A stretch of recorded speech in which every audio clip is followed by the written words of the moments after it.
Hello everyone, welcome to my world of crazy hair. It's gonna be one of those days I'm just frazzled and I'm tired and I need a haircut and I'm glad to be with you guys. Thank you all for being here. Thank you for waiting. I know I started a little bit later than usual. This morning got away from me and everything was just kind of being rushed and no time to do anything, and I was covered in sweat, and I'm like, you know what? I'm the one who set the 1 o'clock thing. I can change it and buy myself a little bit of just a little sanity window. So, it's not like I just walk in from whatever I'm doing and sit down and here we are and let's go live. There's a little transition period. There's a little build up necessary. It's kind of like Fred Rogers. You come home, you take off your work sweater, put on your home sweater. You take off your work sneakers, you put on your home sneakers, whatever the hell Mr. Rogers was doing. But, you have to get in the mindset. I talked to Keith Williams, and, he showers and he trims his beard and he looks pretty and he puts on his YouTube shirt. And at the end of that process, he's ready to be 5 Watt World Keith as opposed to just Keith. And I'm not trying to be anything other than me able to string a sentence together occasionally. And sometimes I need that little transition timeout just to be able to almost string a sentence together. Good to see everybody. Let's see. No, now would not be a good time to insert ads. Close that. Thank you very much. We don't need that. Good to see everyone. Let's see if I missed any questions at the beginning, and we're just going to get right into it. Man, that jukebox image brings back memories. The Waffle House we used to eat at a lot as a kid had one just like it. Old school cigarette vending machine was right next to it. Well, if you look in that picture, I'm not sure if it's visible in the thumbnail because I didn't take that picture at 16 by 9, but there is an old school cigarette vending machine right next to it, though it's got, I think, guitar strings and other things in it now. That's over at the Lamplighter. If anyone wants to see that jukebox in real life here in Memphis, Tennessee, it's at the Lamplighter next to Old Zenny's over on Madison at Belvedere, or maybe it's Evergreen at that intersection. Walked in there to test some low light performance of a camera. I got my wife an old Digicam from like 2012, and it had a flash, and that's what I took that picture with, and it just looks like that era, and back when I used to hang out in places that had cigarette vending machines and jukeboxes. I do remember the Waffle House jukebox with all the Waffle House songs. And I had a friend, we would go to the Waffle House late at night, and he put on Crazy by Patsy Cline like 4 times in a row.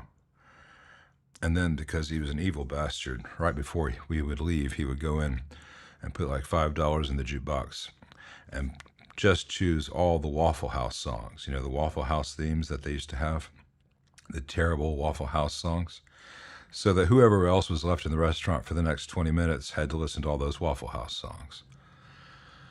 It's an expensive way to be cruel, but effective. What's the coffee of choice today? He's savoring the last bit of a package of Cafe Beignet. Nice. I am having the beloved French roast Maxwell House, because I found a almost sane price on it. Before that, the coffee of choice was Kroger's breakfast blend or something, a medium dark. But I've made my budget peace with Maxwell House when it is still a budget option. It is also sometimes $16, $17 a container. So it wasn't that long ago it was $6 or $7. Well, you check us back next time, Greg. You're always your presence is always appreciated. Your absence is noted. Thanks, Tom. Yeah, it is a nice jukebox. Something about an old dive bar lit up by a flash just looks right.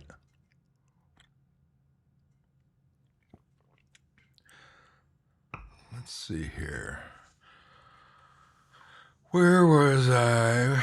Take that off. And somewhere between here and there, Victor, is a box with your name on it. And hopefully it's closer to there than it is to here, but that is outside our control. Hey, Alex. No amps are my forte, but do I have any info on authenticating a Fender neck without a serial number? There's a date stamp with a small font, March 6, 1991, in D. Chavez. Well, I would assume that it's March 6, 1991. But I'm not a Fender authenticator. But those are pretty good indications that it's probably 1991, maybe the 6th of March. And David Chavez, perhaps? I'm not the person to ask, sorry.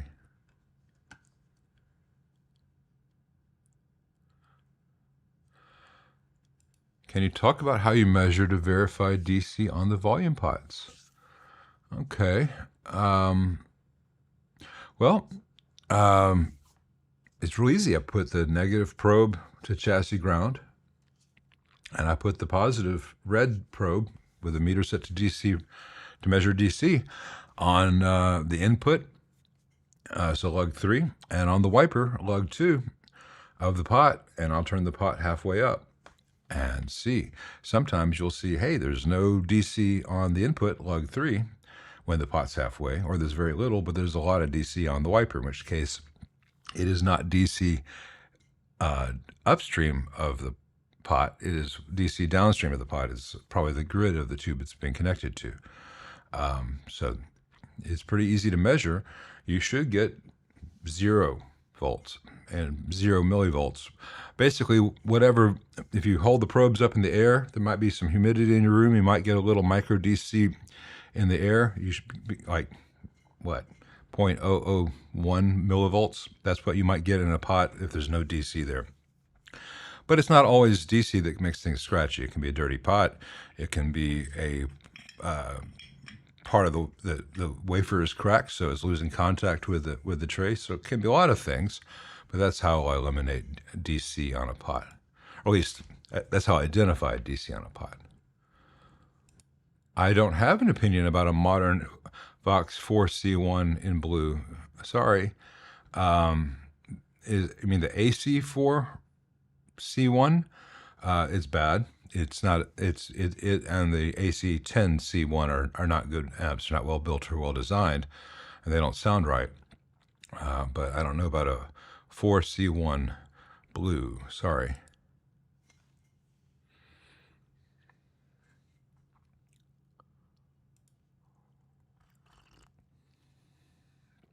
Hey, Robbie. Robbie's about to replace the caps on his Definitive Technologies powered subwoofer.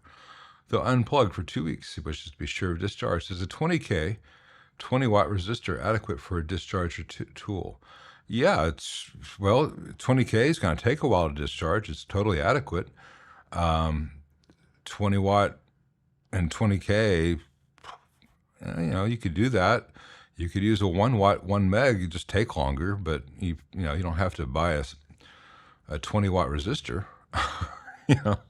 The lower the resistance, the more power will be experienced by that resistor at one time. So you'll discharge the caps real quickly, but to do that with a low resistance resistor, you'll need a higher wattage resistor. You can also use a larger value, lower wattage resistor, which will be just as safe. It just takes a little bit longer to discharge. So unless you have a 20-watt resistor lying around already, don't order one for that purpose. But you can also use a 470K 2-watt. You can do a whole bunch of stuff. You probably get away with a 470K 1-watt. Whatever you have in your stash. If the wattage is low, use a larger value.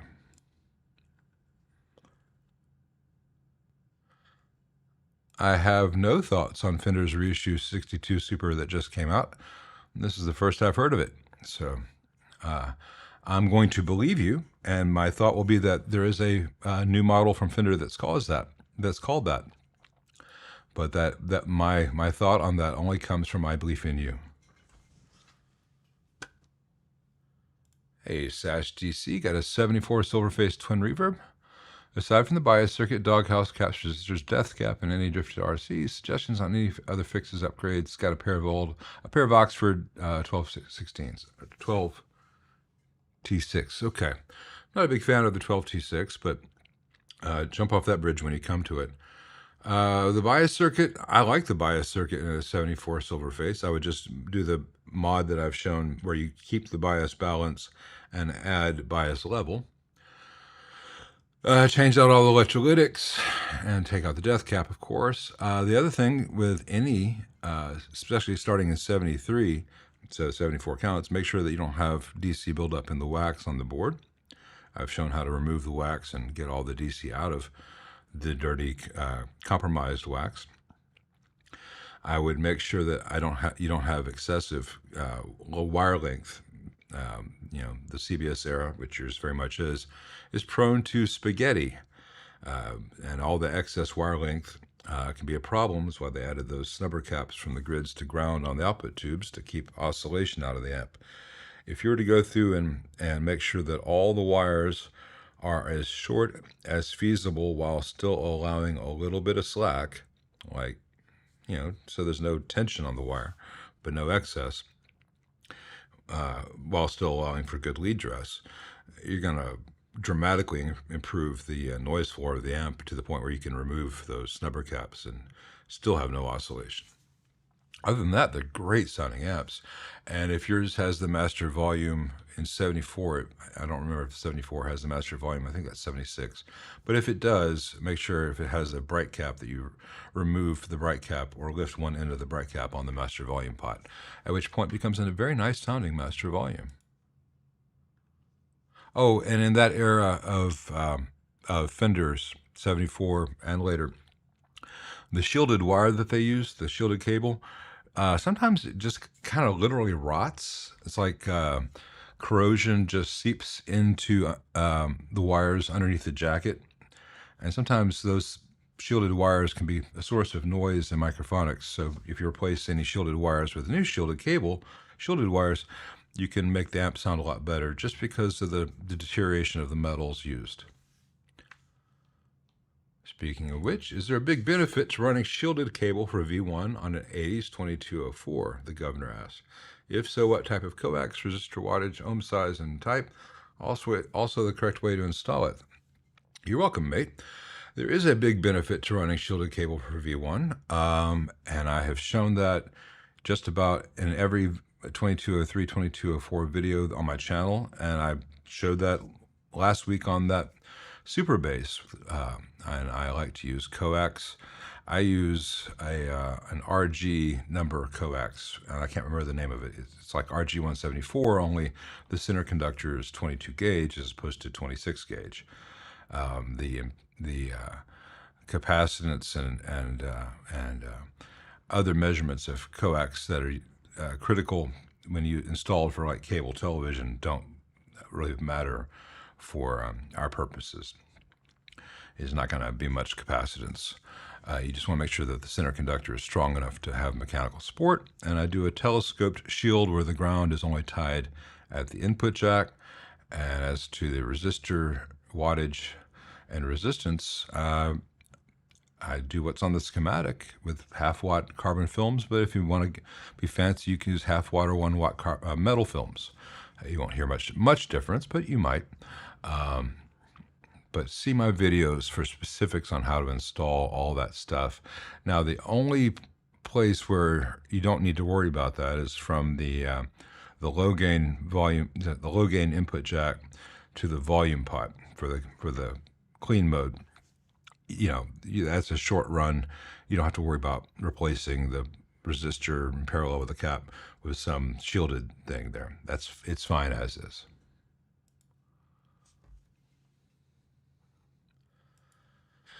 Hey, Ovi, I've not been inside a Little Sister, which sounds so weird. And what were my thoughts on it? So I have no thoughts on it because I've not been inside one. The amp, that is.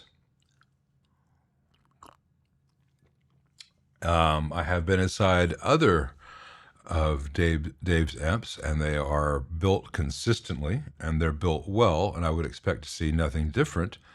It would be a different, I imagine it'd be a different variation on quite good, ranging to excellent, but I've not been inside one, so I doubt that he would design and build 10 great models and then forget the plot on the 11th model, so I would expect it to be very, very good.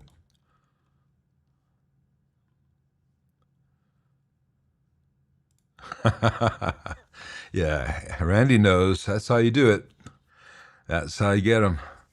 For those of you who don't know the Waffle House Jukebox songs, after this stream, go look for that. I'm sure they're on YouTube. Some maniacs probably got them all in a playlist. They're not good, but they're a spectacular thing to force your enemy to listen to at 3 in the morning. And sometimes your enemy is just a really bad waiter. Thank you, Tad. I appreciate that. It's very kind of you. Really gives me the strength to do what needs to be done. I appreciate that.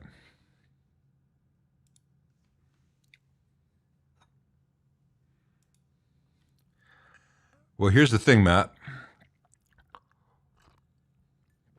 I think you should have a Model T with a jukebox in it. Just combine all your dreams into one fantastical contraption. That would be a good use of the term contraption. That'd be fantastic. And just drive around playing like old Willie Nelson songs and Patsy Cline all day long.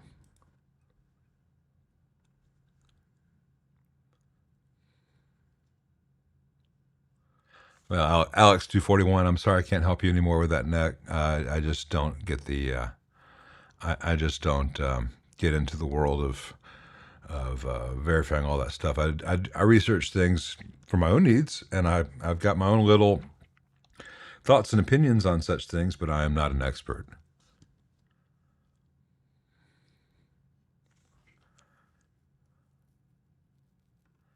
Let's see. Are there any issues daisy chaining an XLR cable from your DI with another XLR cable to extend the reach length of the cable so as to reach the mixing board? No. The entire point of a balanced low impedance out, such as from your DI, is that it can run really long lengths without significant or noticeable degradation in level or sound quality.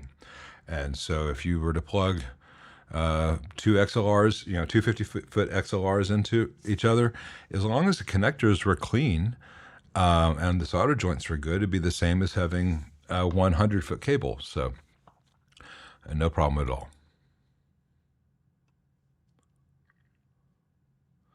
Best amp ever made. Fender.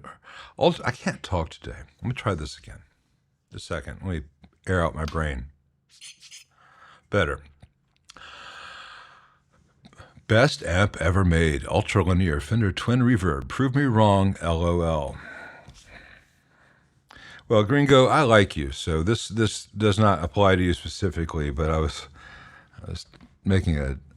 commiserating with another YouTube guy I know that you guys know about the dire nature of our comment sections at times, and that nothing worth reading was ever preceded by LOL. Maybe you just proved me wrong, but I kind of think you didn't. So let's let that be your one. You have a good track record overall. We'll let that one slide. Hey, Matt, what was the inspiration and design process behind the Telos pedal? I run one into my Cerebella and love it. They're the only pedal or amp I own. I haven't just built myself in the last decade. Thank you very much. Well, the Telos, my friend Chris Nix, a longtime friend Chris Nix, I had sent him some pedals, and one of which was a overdrive pedal, one of which was a boost. And he asked if I could combine them into one pedal to take up less space, but he also wanted a really high quality buffer in it.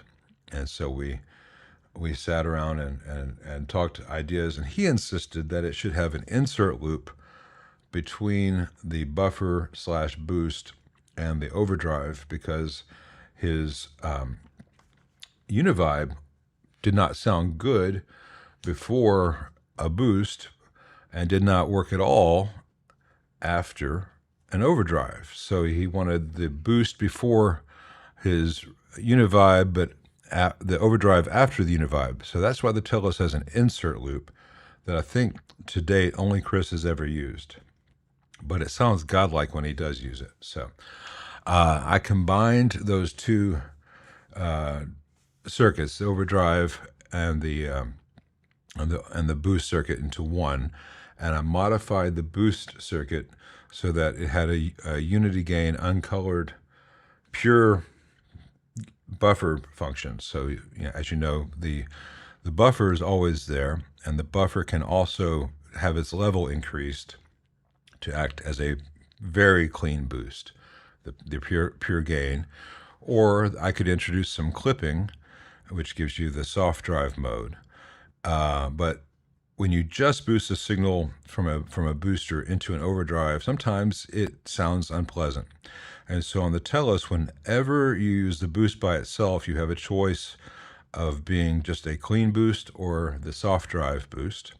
But whenever you use the overdrive and you turn on the boost, it only ever does the soft drive mode, so that it hits the booster is hitting the overdrive in a particular way. So it is bringing out qualities that Chris and I wanted. Beyond that, I don't want to get into the pedals that inspired it. It is not any one thing that already exists on the market. I will say that the output buffer of the overdrive was heavily borrowed from the output buffer of the Tube Screamer, because that's the one thing about the Tube Screamer I really do like, is the way that it drives tube amps, not in terms of its distortion characteristic, not in terms of its EQ, but in terms of how that output buffer drives an amp. I did change the circuit to be a different impedance, and to have a lot more headroom, and to have a lot less noise, and a pretty transparent slew compared to the Tube Screamer. But in terms of a current driving stage, that's the one part of that that's kind of borrowed, because it worked. So that's probably as much as I want to give away on the internet. Thank you very much for that. Hey, Dan D. New to the Trainwreck app. What do I think about using a Bandmaster spec transformers for a build? It'd be fine. It's going to sound slightly different than other variations. And, slight differences in variations can be good. It doesn't mean it's going to be better. It doesn't mean it's going to be worse. It's going to be slightly different. But it would be wholly appropriate and safe.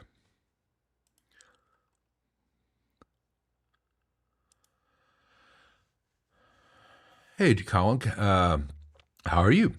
Can you rotate the 90 degrees jacks, both male and female, on an XLR cable to accommodate different angle options? Cheers. I think you would have to get a... I'm not sure what you're asking. I mean, the plugs? Can you rotate the plugs on a cable? I think you just have to buy different angles. But there should be some that approach from the top, some approach from the bottom, some approach from the left and the right, and you just choose the one you have. I don't think you can rotate beyond that, because the 1, 2, 3 pin order is crucial in an XLR. But I would go to Redco and see what options they have. RedcoAudio.com, I think. They have a really good selection of connectors. If not, look on Neutrik and Switchcraft's websites.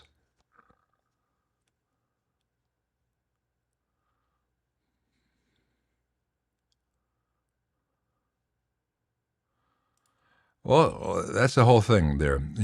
Matt's saying that Bandmaster might have too high B+.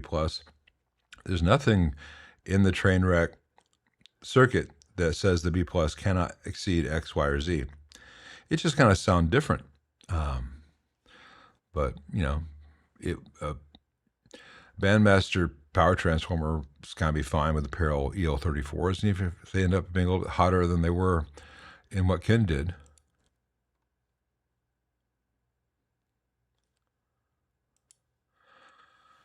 Any speaker suggestions for the Twin? Well, pretty much anything that sounds good with the deluxe reverb sounds good, just louder with the Twin. I would listen to those videos I have up, different pairings with deluxe reverbs, and I've got some Twins on the channel with some different speakers. You know, and I would say ET65 Veteran 30 pairing, a pair of Veteran 30s, a pair of G12Cs or G12CSs, or the Alessandro SCA 64 or something. I can't remember, you know, the minutes Alessandros would all be great options. Celestion Creamback 65 as well. But they're all good options. As to which one is the right one for you, I cannot say. It's different flavors of ice cream.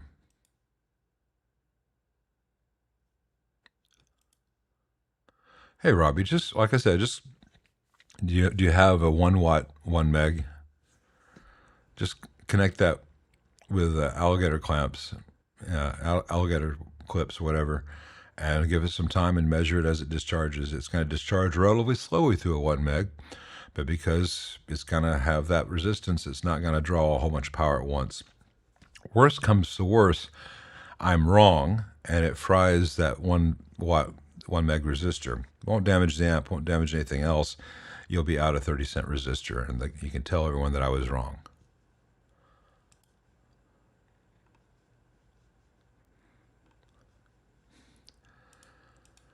Frazzled and shaggy is a good look for me. Zoinks!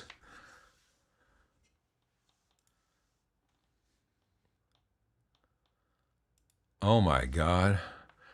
David, it's all your fault. One time, he says. Just one time. Ha! One time, my butt.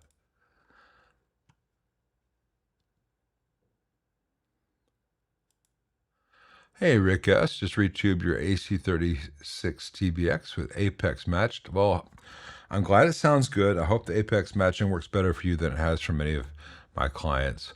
I've had poor luck with them, but maybe you'll get luckier than they have. The factory EL84s, my particular amp, were branded Edicron. I don't know about Edicron tubes, but now there are about 3 guys who are regularly on my channel who will now type the entire company history of Edicron tubes, what color of ink sounds better, and which ones to look out for.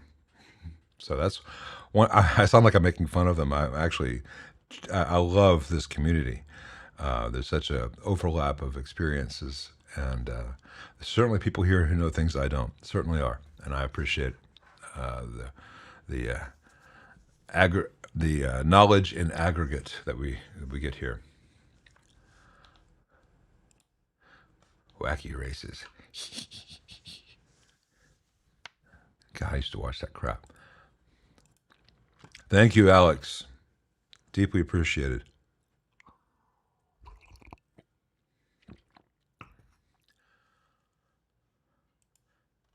It is 20 watts. It's 20 gauge cable. Good enough to handle the current.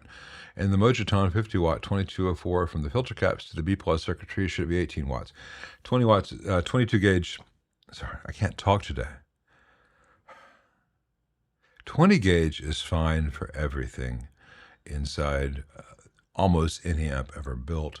The exceptions being heaters, if there's a lot of heater current. If, say, you got 6 6550s or 4 KT88s, go ahead and use 18 gauge for the heater wires on those output tubes.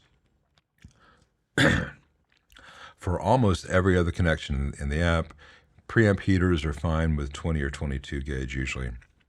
Every other connection in the amp is usually just fine with 22 gauge, but you can use 20 if you wish. It gives you a little more. I like using 20 gauge for connections from tube sockets to boards because the wire dresses more neatly. It has just a little more memory than a 22 gauge, but as far as the current goes, 22 gauge is absolutely fine. You could go smaller, but you would not have the mechanical strength that you would want from, say, a 26 gauge. Thanks, dude. I appreciate that. See, there's my next whole thing of Maxwell House. I appreciate it, unless they raise the rent on that again.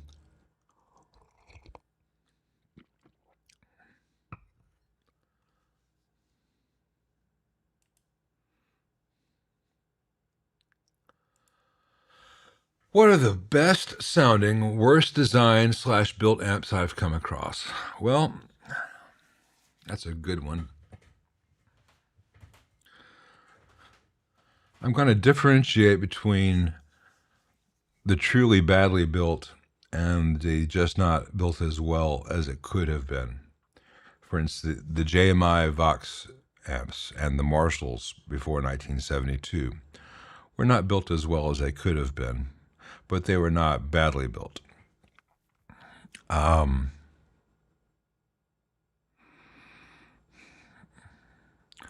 Some Silvertone and just general Valco national models always count.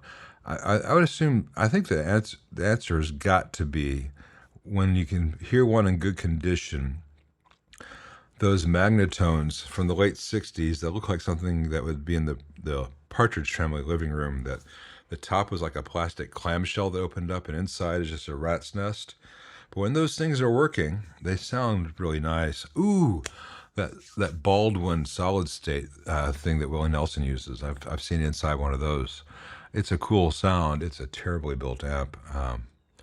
But in terms of things that people are mostly going to run into, I would say the average Gretsch, Valco or National, may sound good. It's horribly built. And most Ampegs before like 68 are prone to catching on fire because the glue inside becomes conductive. But before they do, especially like a Reverb rocket, they sound phenomenal. There's a Reverb rocket or Reverb rocket. I can't remember right now. The best sounding, best designed, best built amps in history, and I'll probably do a video on this at some point. Fender from 63 to 69. Now, it doesn't mean that they're the best sounding amp. That doesn't mean they're my favorite amp, or that you should take it as gospel that is the best amp of all time. There are amps which are undeniably better built, like some of the stuff Mark Bartel's doing now is better built than anything Fender's ever built. But he's only building a couple dozen a year at most. They were getting a couple dozen out a day. To do something really well at scale is a very different thing from doing something in a small scale boutique manner. So I'll explain all this in the video I'm going to do. I'm going to do a video. I'll go ahead and spoil it for you guys because you guys have made the extra effort to be here with me today. It's going to be, what's the best amp of all time and why is it a Fender? And then we'll get into specific models and specific eras because it is just... the more amps that you see, the more you appreciate what Leo's true genius was. It's easy to build one great amp. To keep it going for a solid decade, that's tough across every model. I sometimes only have a little time to pick up my guitar. Is there a minimum time I should keep my Fender 64 running? What is a good practice? Oh, yeah, keep it right. Play it for at least 30 minutes a month. That'll be enough. Play it more because you should, because life is short and we only have so many hours where we can make music or do anything of interest to the world. So, I would say play as much as you can make time for. But as far as just keeping the amp from drying out, 30 minutes to an hour a month, bare minimum.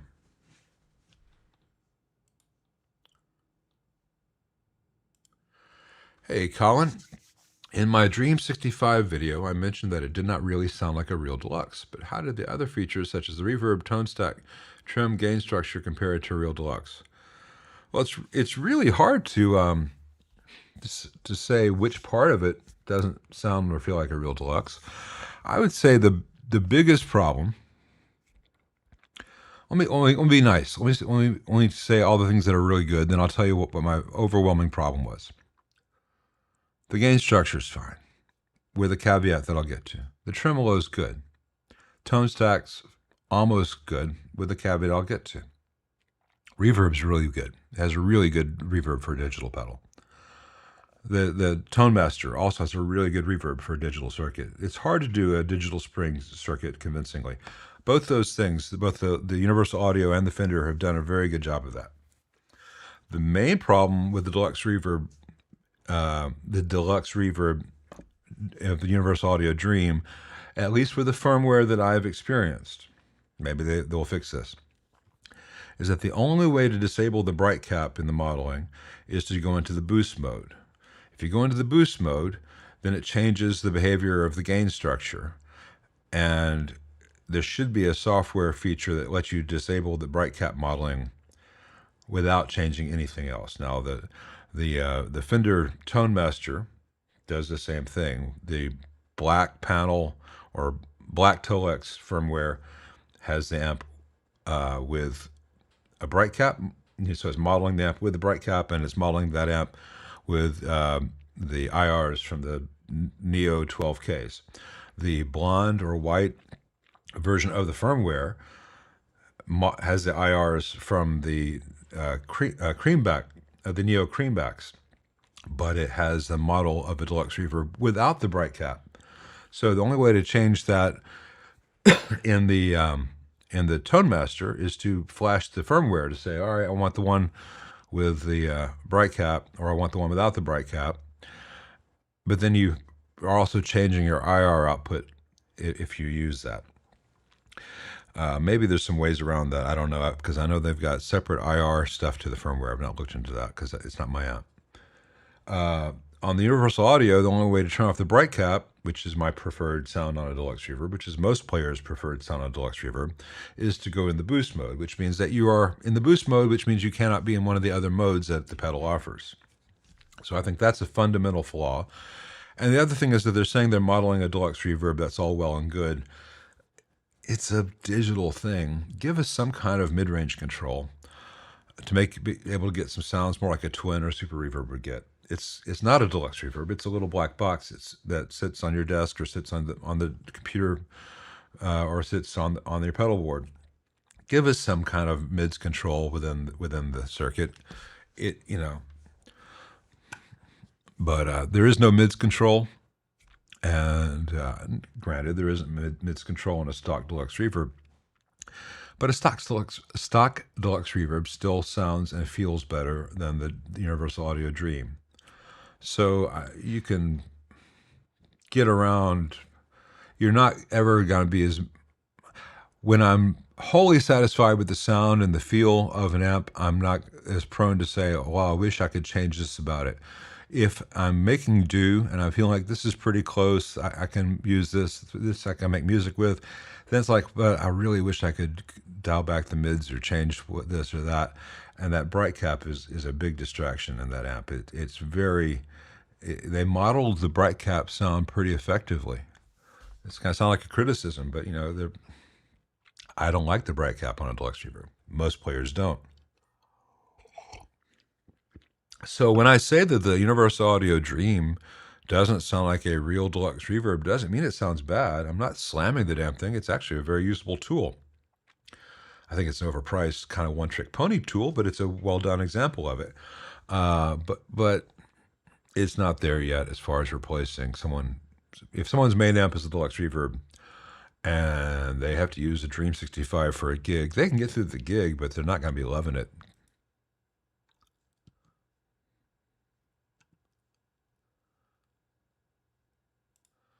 Matt, that means a lot to me. I appreciate that. I hope maybe I can partner with someone to bring that back to the market, but I just, due to economics of scale, I just can't get into the pedal game again. I lost so much money doing it the first time. How do you make $1 million in the music business? Start out with $5 million. That kind of joke, it's real.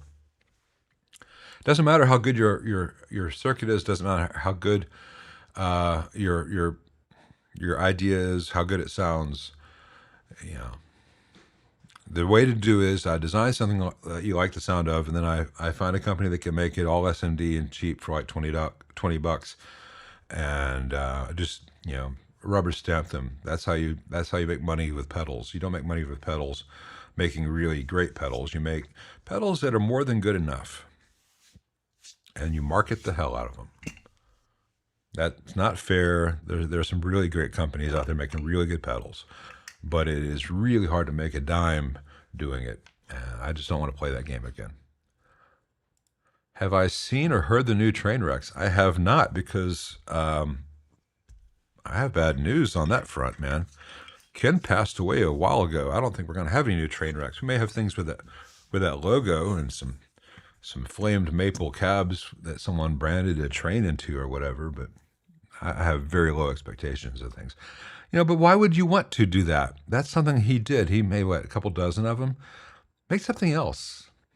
Make something new in the world. I'm so tired of everyone chasing what used to was.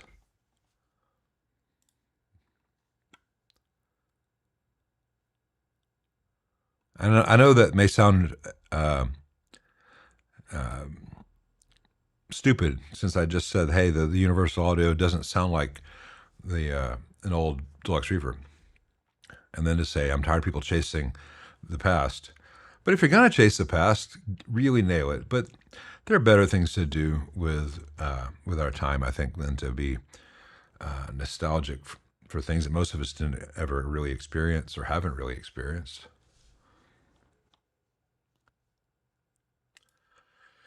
Hey, Nick, trying to find the source of unwanted noise floor, as opposed to the wanted noise floor, in a slightly modded deluxe reverb. There's a master volume implemented at the back of the chassis near the transformers. Could that be a culprit because of its proximity? Any usual suspects to check that tend to increase the noise floor of a deluxe reverb? Thanks a lot. Well, Nick, it's really hard for me to troubleshoot your amp from here, because I don't know if it was otherwise built and done correctly. If I had your amp in front of me, I might say, oh my God, look at this. This is the source of all problems. Or I might look at it and say, everything looks good. What's going on? Oh, that's one solder joint's a little bit solder starved. And so a master volume mounted at the back of the chassis near the transformers. You mean is mounted on the, if it's in the amp and the tubes are hanging down, it's mounted on the bottom of the chassis over by the transformers? It's possible, but the master volume, I don't know whether it's done pre-phase or post-phase inverter master volume. If it's post-phase inverter master volume, it should basically be humbucking and be rejecting a lot of noise. If it's done pre-phase inverter, like you might find in that 74 twin from earlier in the chat, then yeah, it could be picking up noise from a transformer, but it'd still be relatively unlikely. There are a lot of things it could be. What I would suggest is first identifying what kind of master volume you have, how it's implemented, and seeing if you can bypass it. For instance, if it's a pre-phase inverter master volume where you have the signal from the normal channel and the signal from the reverb channel coming through two 220K resistors going to here, then there's a wire going over to the master volume pot, then from the master volume pot to the input cap here. Just remove those two wires and put a little jumper there. Just take the master volume out of the circuit. Does the noise go away? Problem in the master volume. Is the noise still there? Master volume is a red herring. So I would have to have your amp in front of me to help you more specifically, I think. But I would like to be able to just say, your keys, it's coming to me. They're on the coffee table by the red couch, but I never know where my own damn keys are. I'm kidding. They're always in my pocket. Always. My keys are in my pocket. My wife will say, do you have your keys? I'm like, I'm alive, aren't I? I've got my keys.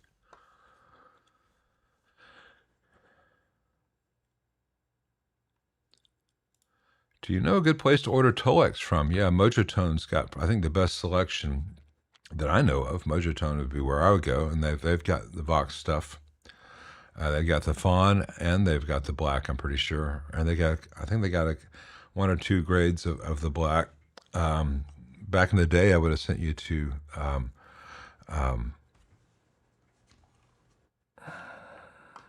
North Coast Industries, but they are out of the business.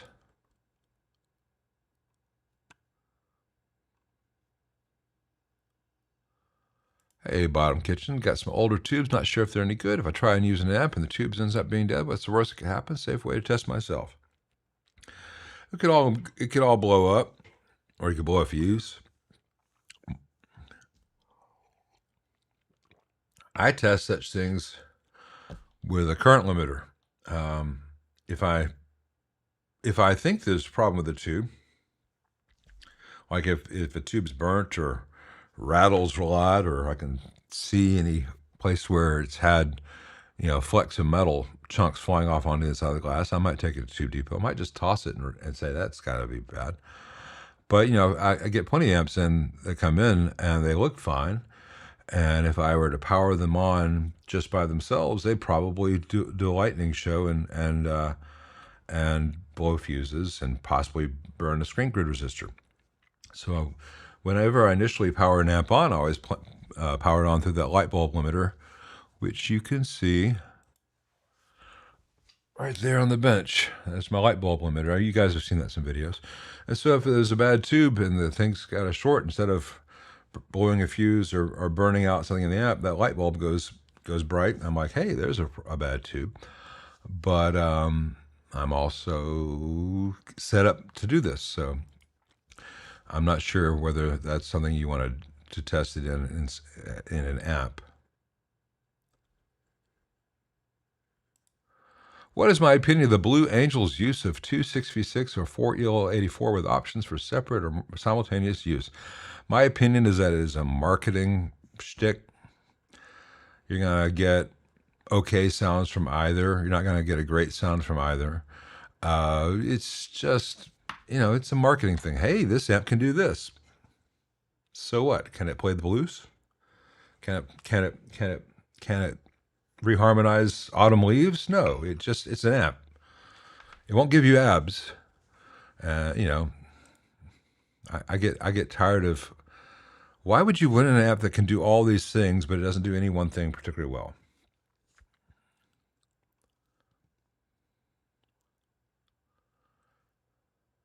Can you plug any IEC cable into any amp, power supply, etc.? Do you have to follow the power requirements printed on the IEC? Well, in the United States, at least, you're going to basically be running into three different kinds of IEC cables: 10 amp, 15 amp, and 20 amp. And most guitar amplifiers are going to be drawing well less than 10 amps from the wall. So you can use any of those three IEC cables with any guitar amp. A big honkin' SVT got a 7 amp fuse. A twin may have a 3 or 4 amp fuse. A 100 watt Marshall, a 3 or 4 amp fuse.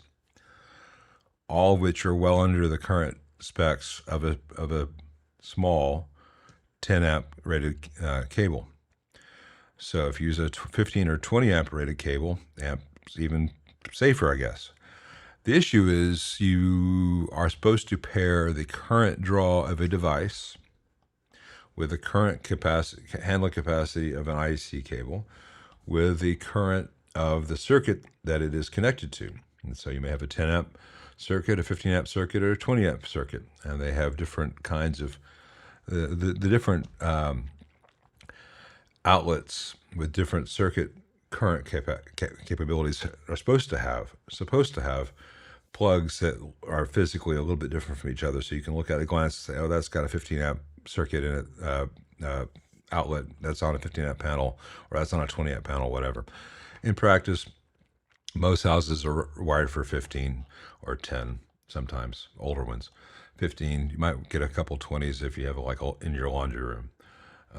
And if I've got a 15 amp outlet over there on a 15 amp panel, and I've got a 10 amp rated IEC cable, and I'm plugging a deluxe reverb that draws 1 amp, 2 amps, I'm fine. If you're in a hospital and or you're doing anything involving machinery, and so you got a bandsaw, a power saw, and that thing says use 15 amp cable, and you use a 10 amp IEC connector for that. That cable might get hot because it's going to be drawing more current than it can handle. It gets complicated. You might want to talk to an electrician who really knows the local codes more than this one guy on the internet who gets drawn into making sweeping statements. And I don't know what all the variations in Europe would be, though. Everything would pretty much be divided by two. So if you need a 10 amp here in the States, you need 5 amp there. But given the EU is probably still rated for 10 amp.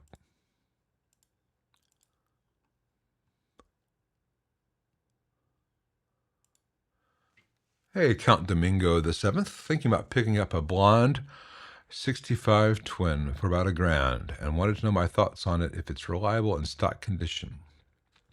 I assume you mean the 65 reissue twin, because as far as I know, Fender never made any blonde era twin reverbs in 1965.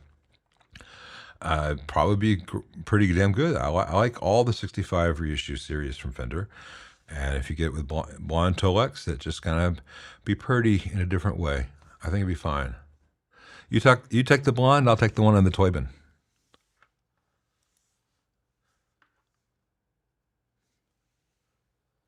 That was not my best Igor.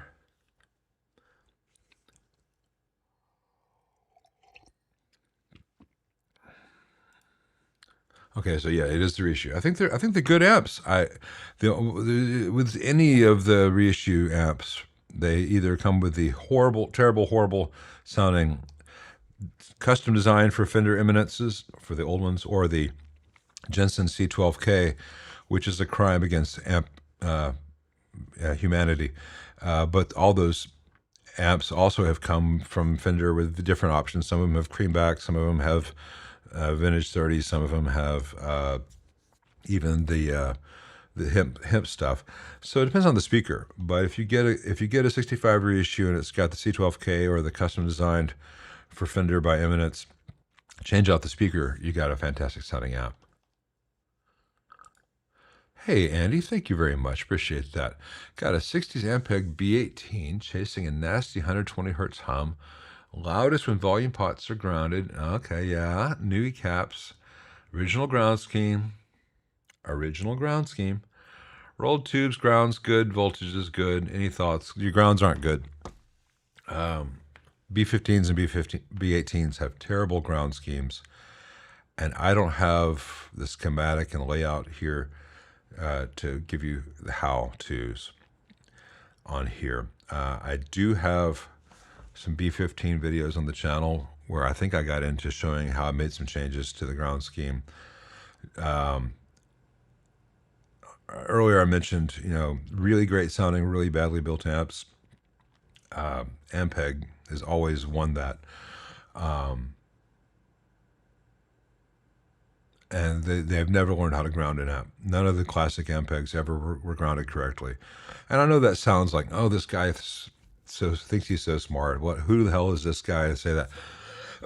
I'm just saying that every vintage Ampeg that's come in, 50s and 60s, in stock form, I do everything else, prepare it to stock form, they hum. I look at it and I say, that's dumb. I change the ground scheme and all the hum disappears. So make with that what you will. I have had some tricky humming Ampeg sent to me from Los Angeles by a very well-known tech for me to do this kind of thing to, and I make the hum go away and I send it back, and they and their customer are very happy. It's not that Ampeg had the magic juju. No, it sounded good and people lived with the hum, but you don't have to live with the hum. It's just bad, cheap design. But I'd have to have your amp in front of me to tell you specifically. But the principle is exactly the same as that I show in the ground schemes, the ideal, the good enough, and vintage Marshall, where I talk about how ground schemes should be implemented, how they are implemented, and how they could be slightly tweaked to get closer to the perfect. So that's where I would look next. That and Merlin's always excellent bunch of resources here at valvewizard.co.uk. On a similar note to our previous, what we're just talking about, Bottom Kitchen says so awesome. Bottom Kitchen saw some of my videos where a hospital cable was used for the power. Any benefits? They do look cool. It is just a very rugged, well-constructed IEC cable that is built to higher standard than the average molded cable. They cost more as a result, and they do look cool. The advantage being that they are better built and more rugged, and if you run over them with a trolley or whatever, they're going to hold up better than a cheap one. The disadvantage is if you forget where you left it or someone swipes it, you're out 30, 40 bucks versus being out 10 bucks or just borrowing one from the back of someone's van, because the world is full of cheap IEC cables. That's one of the reasons that they're good, is that they're everywhere. You can go to an Office Max and get one. You can go to a Target and get one. You can't go to a Target or an Office Max or a Walmart and get a hospital grade really nice one. You got to order that from a supplier. But if you are driving to a gig and you realize you forgot your IC cable or your IC cable died or whatever, odds are you can get one at a Walgreens for $6. That'll get you through the gig. On that lovely note, we're going to take our first intermission. For those of you who are new to us, we do an intermission every hour, a 7-minute intermission. Lets me get more coffee.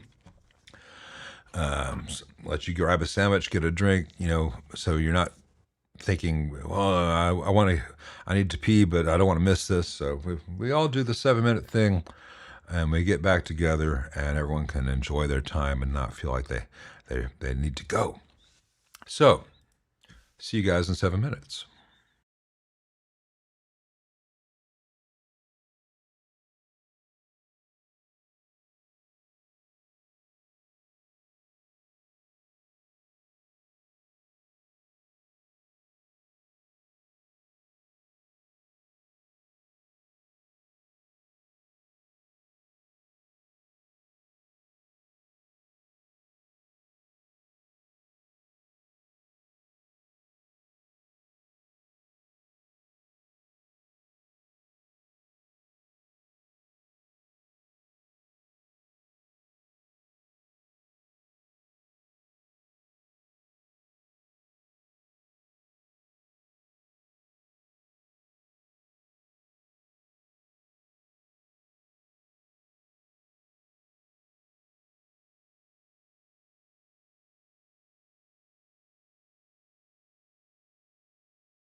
Where were we? Let's see, this Blackstar 1 watt single KT88 sounded amazing to me. I almost bought one, but when I told the wife I expected it would not last very long, she talked me out of it. Your wife is very, very wise. It may last a while. I don't know. I have not been in the Blackstar 1 watts because not a lot of people buy 1 watt amps. It may be better built than others. Some of the Blackstar stuff is built well, the Artisan series or Artist series. But, you know, you spins the wheel, you take your chances.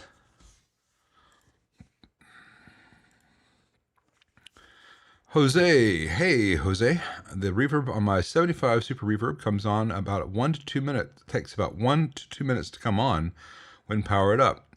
Sounds like you might have a bad tube, either in V3, which is the 12AT7, which drives the signal to the reverb tank, or a bad triode in V4, which is both the reverb recovery stage and the reverb mixer tube.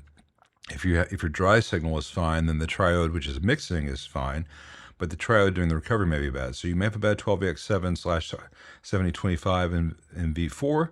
You may have a weak 12AT7 in V3, or in both cases, more likely in V3's case, given the symptom, you may have a bad or failing cathode bypass cap on the cathode of V3, which takes a long time to build up a charge.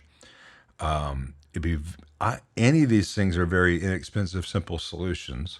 And the first thing to do is just to borrow a 12AT7 to put in V3, see if that fixes the issue, or move V1 to V4. You won't have any normal channel at that point, but if that fixes the issue, then it was a weak 12AX7 in V4. If neither of those do it, it's time to open it up / take it to a tech, but that would be a pretty simple thing to diagnose and fix. If that came into my bench, I'd roll the tube immediately. If it wasn't a tube, I'd open it up, and I would go straight to the cathode of V3, and that's probably the issue.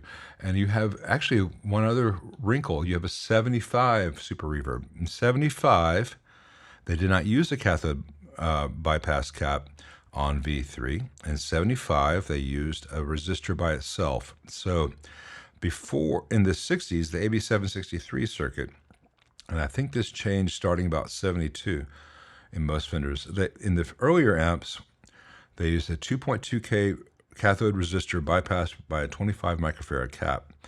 In later amps, they omitted the bypass cap and just used typically an 820 ohm or 680 ohm, I think, or 620 ohm, and sometimes, or maybe 640, and sometimes a 470 ohm resistor by itself. And that resistor is doing a lot of very heavy lifting without a cathode bypass cap. It's trying to do a lot of gain.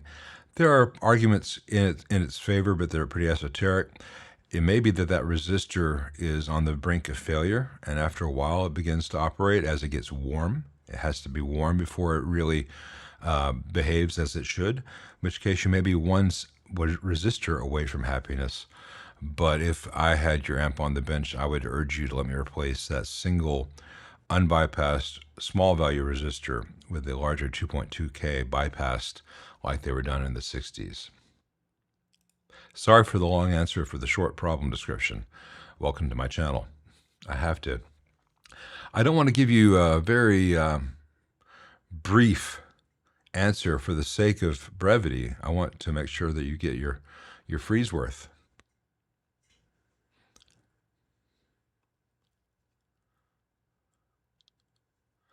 What happens when you plug a pedal supply to a pedal that is below the required current for the pedal? Well, if the power supply cannot provide the current needed by the pedal will not operate. Or it may partially operate, depending on the pedal itself. You know, if a digital pedal, it just may not power on. If you have an old fuzz, it may work, but it's got to be biased wrong. I don't know what the pedal is. It usually won't hurt anything, but it either won't work or won't sound very good.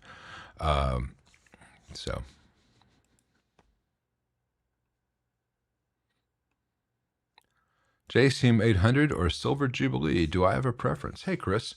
Well, as far as JCM 800, we need to be specific about which model. I'd rather have a Silver Jubilee than a split channel reverb. I might rather have a 2203 JCM 800 than a Silver Jubilee. I like the Silver Jubilee, but it is not nearly as much a holy grail for me as it is for those who have not spent much time with them. It's a frustrating amp in some ways. It has a fantastic clean. It has one of the best cleans of any Marshalls. They do an odd thing with the way the bass circuit works, which really makes it, you can actually dial in the amount of low end. Most Marshalls don't let you really adjust that with the low, the bass knob on the EQ. It has a good sounding overdrive, and then it has a very over-the-top compressed overdrive because basically they put in a little overdrive pedal in the amp, which uses red LEDs for clipping. But for live use, it's very, very difficult to go from clean to dirty or from dirty to lead because the foot switching implementation is terrible. So if I were looking for an amp to use in the studio, I think the Silver Jubilee is fantastic. Or if I never needed to change sounds and I was happy with the sound, I think Silver Jubilee would be a really nice choice. But I like the 2203 and 2204 equally as much for dirt, more for dirtier. I think they have a more interesting sound than the compressed LED sound of the Silver Jubilee. And both models have very different cleans. I prefer the cleans of the Silver Jubilee to the cleans of the 2203, 2204 in stock form, but I also love the cleans of the lead and super lead quite a lot. Tom Petty's watching me from heaven? I don't think Tom Petty's version of heaven involves watching me. It's always been creepy, that concept that, grandma's gone, but she can still see you. I'm like, does she see everything I do? Because that's I don't want grandma to see everything I do. That whole notion of heaven and the ancestors having you on CCTV has just always been strange to me. Hey, David, next time in the neighborhood. Well, let me know the next time you're going to be in the neighborhood. We'll do that. Do we have to talk about amps? I talk about amps all the damn time. There's so many other things to talk about. Well, I'll talk about amps too. Hey, Jonathan Owens, have a 65 B15. Nice. It sounds distorted. Took it to a tech. He did generic repairs. Sounded great there, but at home it randomly sounds distortion. Tried Furman, DC blocker, and isolation transformer. None of those were going to do anything about the amp sounding distorted. It could be a number of things. It could be that your speaker is beginning to have issues. It could be that one of your output tubes is not conducting or properly, and so the amp is drifting from class AB to class B. It could be a fault in the amp, especially in a 60s Ampeg. The green film coupling caps are usually quite bad and should be replaced. Could be the glue on the board being conductive, which is very common in 60s Ampegs. I don't think that is necessarily tied to the incoming AC power unless your wall voltage is suddenly spiked to 135 volts or something. I would suggest very strongly that if you have a 65 B15, you get a brown box or a Variac and give it something closer to 110, 114 volts AC, but I think that's probably a separate issue to what you're experiencing. Hey, Brad, and that you should most likely take that to a good tech. Now, the tech you brought it to might be great, and the repairs he did were generic, but he might be capable of doing more. If he's just capable of general service, I don't know where you live, but you might want to find a tech who can really bring that thing to its best. And B15s can be tough. I did one for the local studio here, for one of the local studios, for Sun Studio.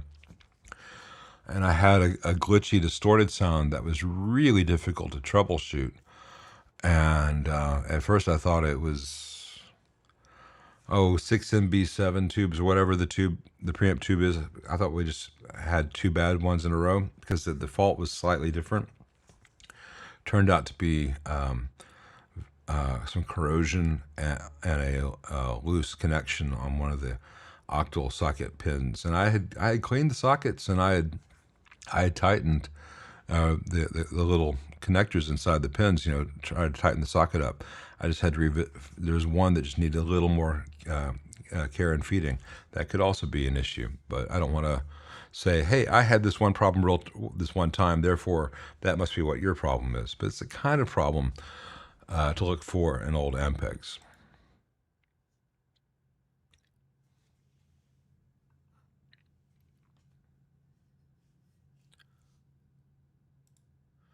If you buy caps that are overrated for the voltage they'll see, will they last longer? For example, 500 volt F&T for a Princeton reservoir cap. Yeah, absolutely. Yeah. There's very little downside in most cases for using an over voltage cap. For instance, Fender cathode bypass caps traditionally were 25 volts. The circuit only has 1 or 2 volts there on the typical cathode. I use 63 volt rated caps because that's what's available in axial these days, and it will just last practically forever in that position. I wouldn't use a 500 volt cap in a bias supply because that's overkill and it's physically larger than necessary as a result. But 500 volts in a Princeton just gives you some nice headroom. Won't fundamentally change the sound, but they're never going to be stressed. So yeah, I think that's a good thing to do. Jonathan, I've been there on B15s. I've been there on a bunch of amps. It can be very frustrating. The first thing I would do, honestly, if your amp came in on the bench with that symptom, suddenly I got a high pitched whine in my ears. I don't have tinnitus or tinnitus. Tinnitus is, I think, the proper name, but it sounds weird to say that. It's gone now. I just all of a sudden, I think I had an ear pressurization thing. Sorry, I live in fear of getting that condition because I know at some point it's likely, but sometimes I just get weird little things like that and then it goes away. Much like your problem. Anyway, as I was trying to say before my ear started to whistle,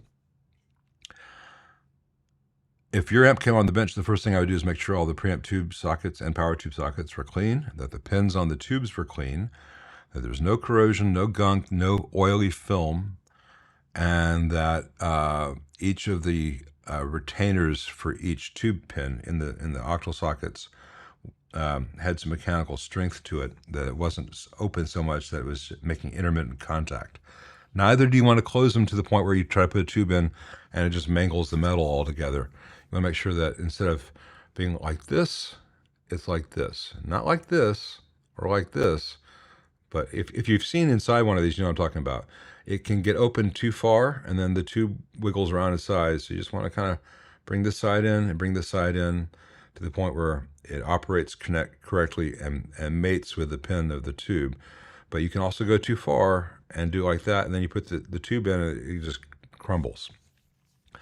It's really hard to describe some of this stuff. If you've seen what these things look like, you know exactly what I'm trying to describe.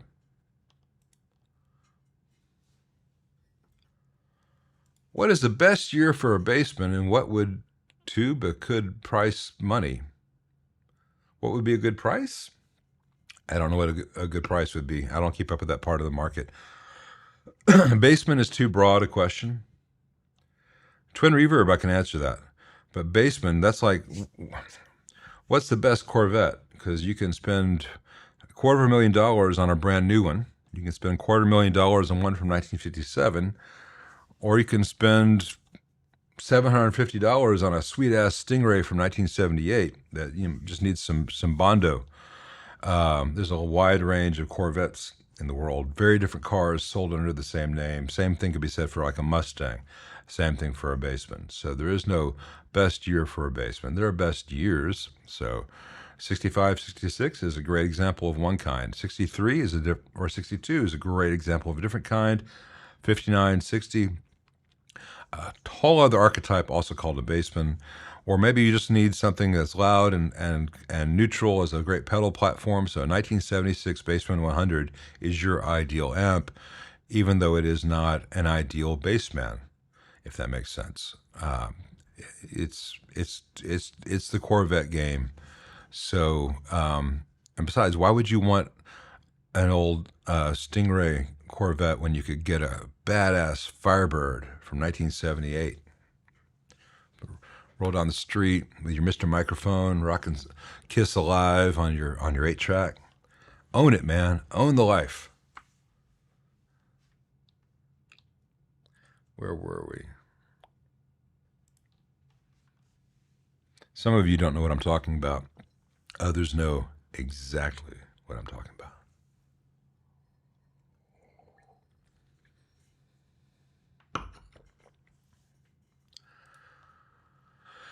Well, sounds perfect in a shop, makes noise at home. That is your nightmare. That is my nightmare. That is that tech's nightmare. If that's a good tech, he's not happy about it or she's not happy about it. Bring it back to their shop. Let them have another swing at it, another turn at bat. Maybe they'll find it now that you know that that's a problem, because it could have been a problem that only revealed itself when you got home. It did not exist on his bench or her bench or the shop. I guess you said his. Might have been that everything was fine, but on the way home you hit the magic pothole, and now it has a problem it didn't have for them. And so give them another shot at it. I don't know anyone who does this by choice, who has pride in their work, who wants to do. Most people want to do good work and want you to be happy. If I had a 65 B15 come in and it sounded good when it went home, and a week later the owner said, "Hey, it's making this weird sound," I said, "I am so sorry. It's quite possible I missed something. I tried not to. Bring it back in. Let me take a look at it. Let's get this 100% for you." You know, that's the best anyone can do. So get in touch with your tech and see what they can find. And bring your instrument and your instrument cable, just in case. But yeah, I would suggest that you want to run the if you have the investment in a 65 B15 or B18, I would say bring that wall voltage down to 110, 114. Ampegs in general, B15s and 18s in specific, don't like to have modern wall voltages too long. It'll work, but it'll work happier running a little bit cooler.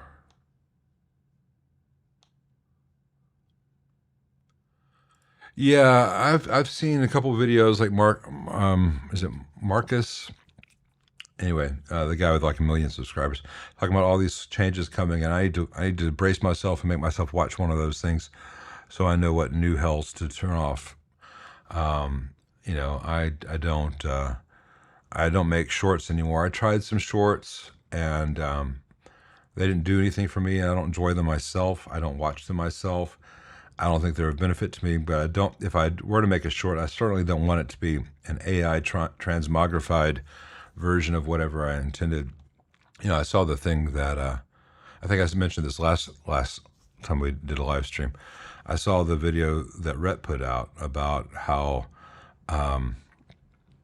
YouTube is changing his and Rick Beato's shorts with all this digital sharpness and hyper crispness, and that is deeply offensive to me, because all of us guys who do this seriously, we choose our creative looks. We have control of what our videos look like. We make creative choices. Whether they're right or wrong, they're ours. And no one should be able to change what our video sounds like, looks like, or what, you know, because the next step is to change what the words we say are. Free Jimmy Kimmel. You know, we don't need to have AI changing what we do with or without our consent, or certainly without our consent. I don't want it to have it said with our changing it with our consent. I want AI to be a tool that we can use rather than something which we begin to rely on. I have no interest in using it myself. Free Jimmy Kimmel. But who knows what YouTube and Google will do left to their own devices.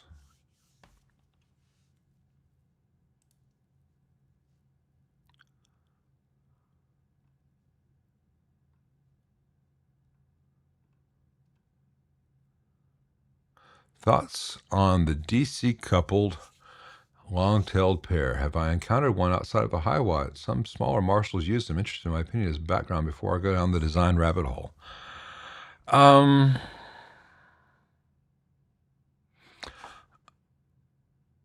I don't really have thoughts on it. I've looked at it. It works. The AC coupled works really well.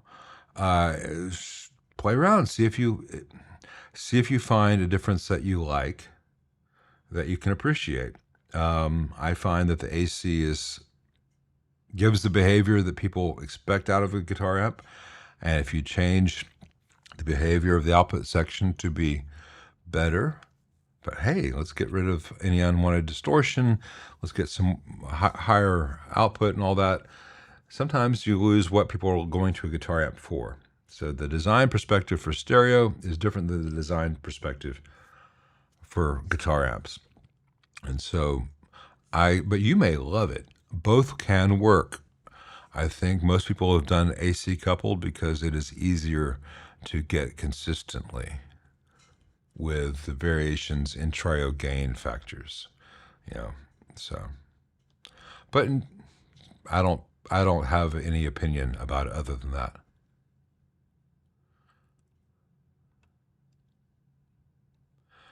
Any alternatives to incandescent lamps in the UK? I don't know.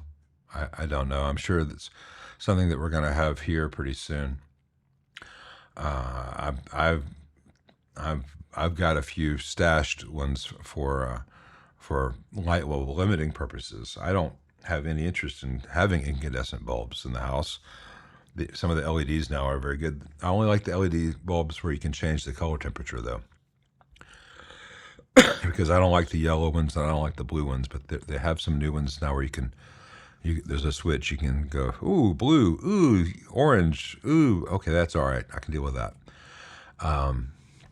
But I don't know what your options are in the UK.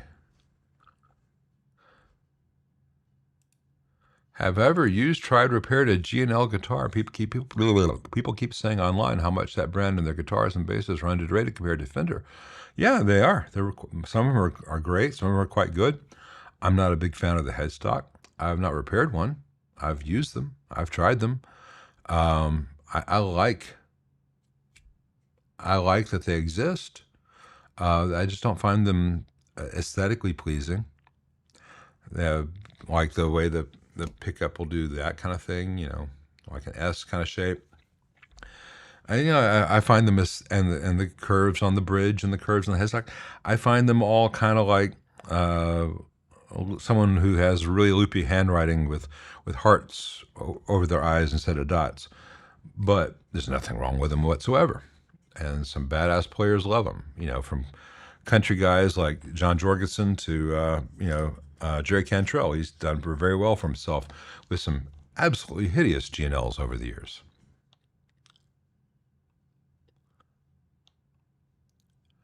Hey, Working Player 53. Good to see you.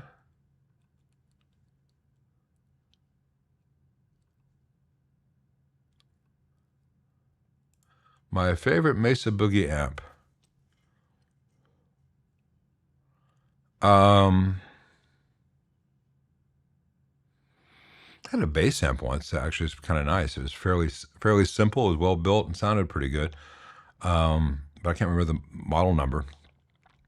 If I had to, at gunpoint, play a Mesa Boogie, I might choose a Lone Star.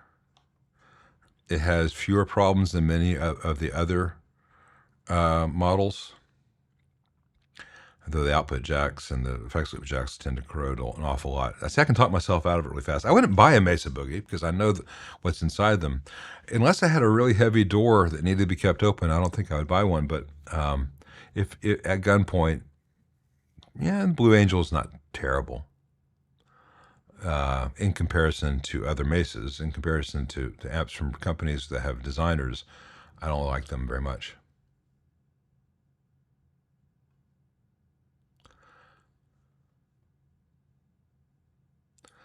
Damn straight, Scott from Baltimore. That's my promise to you. You will always get your no money's worth here.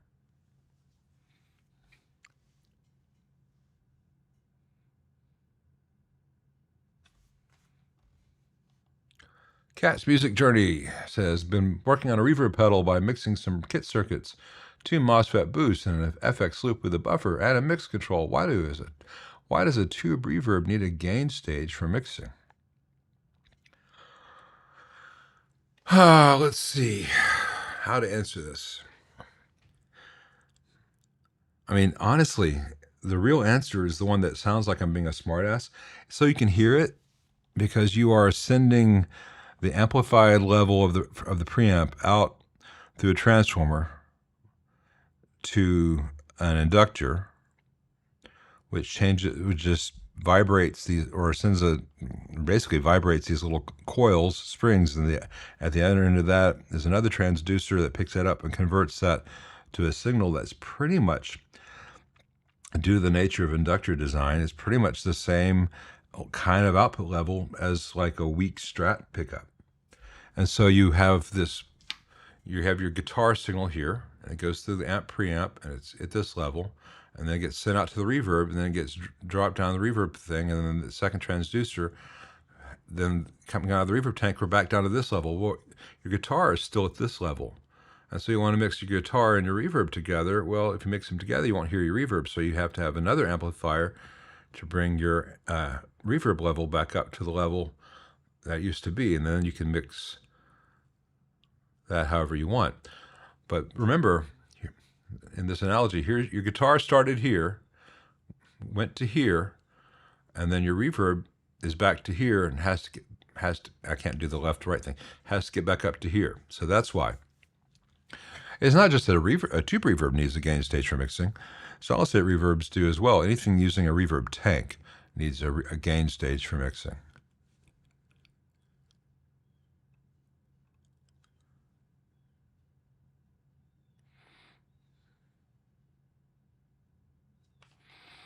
FET boosts are gained before the tank and recovery. I would keep your boosting separate from your I would urge you to approach this design and learning process by keeping boost as a separate function from gain staging. So you have your incoming signal, and then you have your proper gain staging where that signal is going to be maintaining somewhere in this range. Then if you have anything that also needs to be mixed in that's a weak signal, amplification to get up to that proper gain. And then if you need to boost anything above that, then you can. But using the word boost for gain stage interchangeably with gain stage leads to conceptual errors that are going to hinder your progress. A gain stage does not necessarily need to be a boost.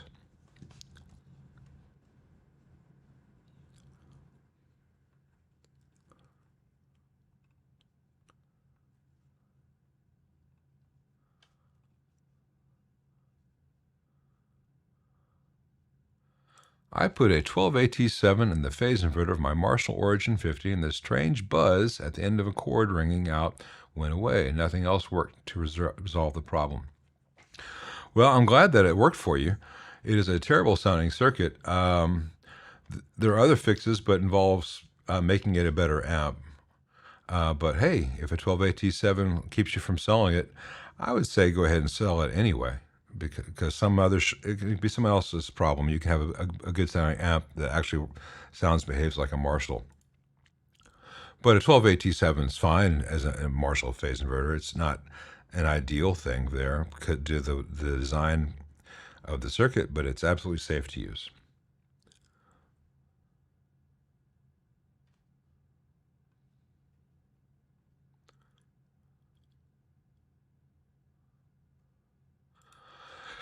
Hey, J.E. Armstrong recently got a Mesa Subway Rocket. I like it, but curious about adding a cab. Standard speakers 8 ohms and an extra 2 ohm, an extra 4 ohm. Not fully understanding how to match properly. All right. So you have your amp with an 8 ohm internal speaker.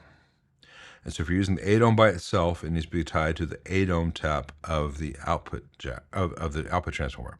So you plug your 8 ohm speaker into the 8 ohm jack on the back of the amp. But later, you want to use an external 8 ohm cab in addition to your internal 8 ohm speaker. Well, if you use 2 8 ohms like that in parallel, you need to use, it's going to be a total load of 4 ohms. So you would move your internal speaker connection from 8 ohms to 4 ohms and connect your other 8 ohm external cab to the other 4 ohm jack. That way you have 2 speakers connected to the 4 ohm tap of the transformer because you have a total load of 4 ohms. Then if you stop using the external speaker, you would need to move your internal speaker back from the 4 ohm jack to the 8 ohm jack to maintain the proper load. It's not a good way for Mesa to have done that or explained that. They could have put in a switch in there so you don't have to physically move where the internal speaker is connected. But that's how that would work.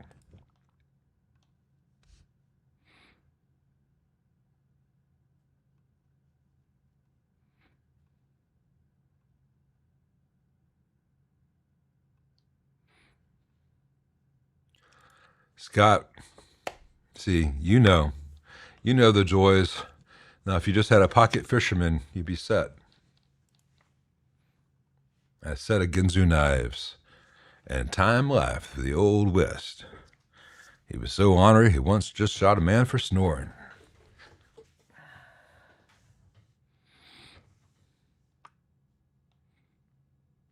Any experience with a Rickenbacker 660? I love the tone of Ricks, but next too narrow for my taste. I've heard the 660 is slightly wider, but have no personal experience with one. I might have. It's so hard for me to keep track of the model numbers. I've played mostly 360s, and my buddy Steve Selvage has got a full scale version of a 325. 325 is a little short scale Lennon thing, but Steve's got the one with the full 25.5 inch scale. That's a cool guitar. I don't know the model number of that one. I haven't seen a lot of those out there. It looks like the one that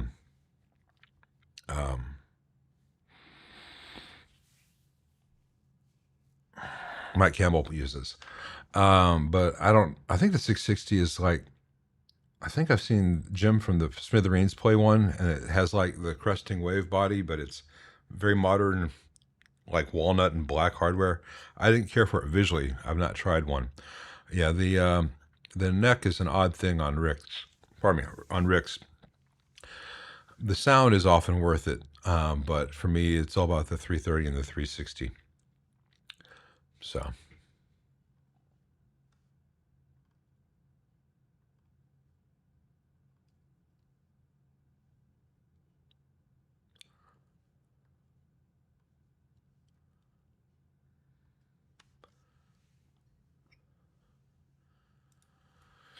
Yeah, man.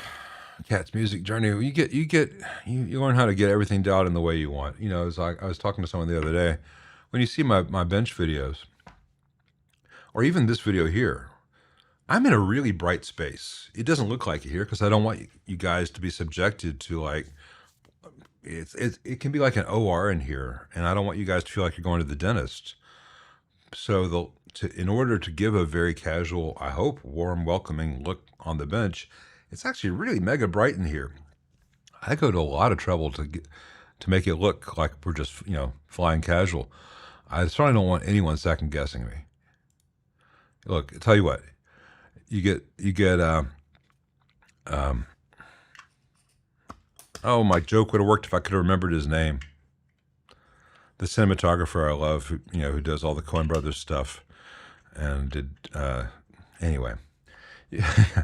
I don't think Google's hiring acclaimed cinematographers to come second guess my work. So I can't remember. I can't believe I forgot his name already. Anyway, I can never remember anything these days. Have I ever encountered summer treble and bass amps, and if so, what are my thoughts on them? I've not had one in. I've always wanted to. There's just not a lot of them in the States.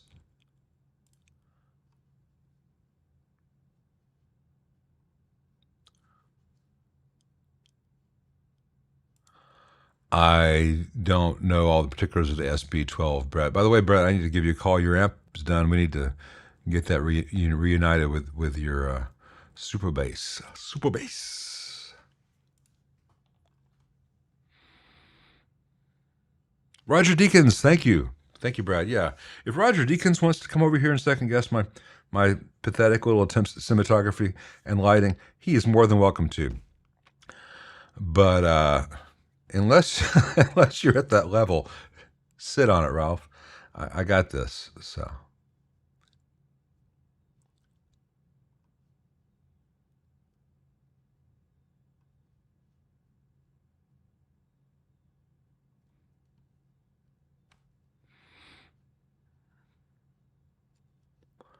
Let's see.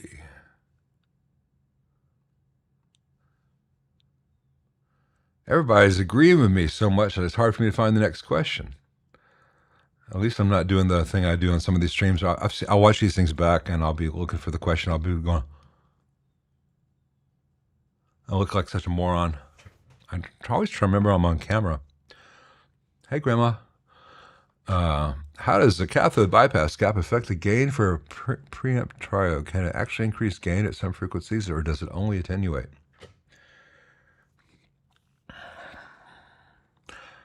Honestly, my first reaction is, how are you calling yourself Amp Lab and asking that question? And I don't mean that to be an asshole. It just, I'm surprised. I'm just being honest, and maybe that was inappropriate of me, but it seems strange that to get that question with that username. Boy, it's really complicated, and I'm going to put this link up here on instead of your question. Go here to valvewizard.co.uk. He's got a chapter on how triode gain stages work and cathode bypass caps, how they work, what the theory is, and then chapters on how load lines work, and he actually sells a full book on preamp design.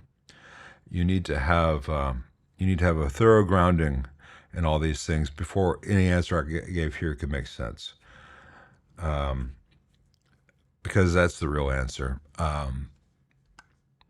In the time constraints of a live stream, I pretty much have to say, trust me, it does, and you can control the frequency above which you experience a gain increase. And I don't mean to insult you. Just I was surprised. Maybe it's too late to apologize, but there is the AC gain and the DC gain, or the DC operating state, the bias condition. And they overlap, but they're not the same. And so you can increase or decrease the resistor on the cathode, and that will change the gain of the tube in conjunction with other factors by changing the bias of the tube. But there's only a certain point beyond which you cannot increase the gain on the DC level in terms of the flow of electrons from the plate to from the grid to the plate. But you can kind of sort of give more gain to certain frequencies by bypassing with a capacitor.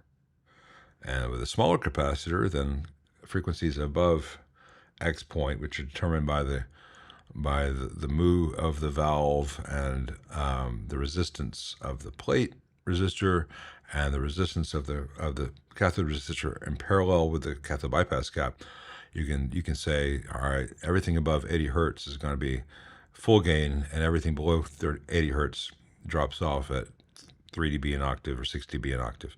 And you can shift that up to 250, or you can shift that up to 750, depending on the size of the cap. And so you get a large gain increase without changing the bias operational state of the triode, if that makes sense. It's free gain within constraints. And that is kind of a generalization, which is true enough. And the exceptions are critical if you're going to design this, but it's the kind of stuff.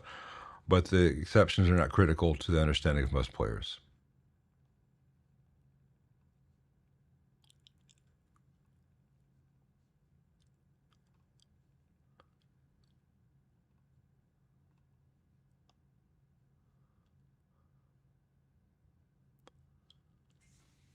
Let's see here.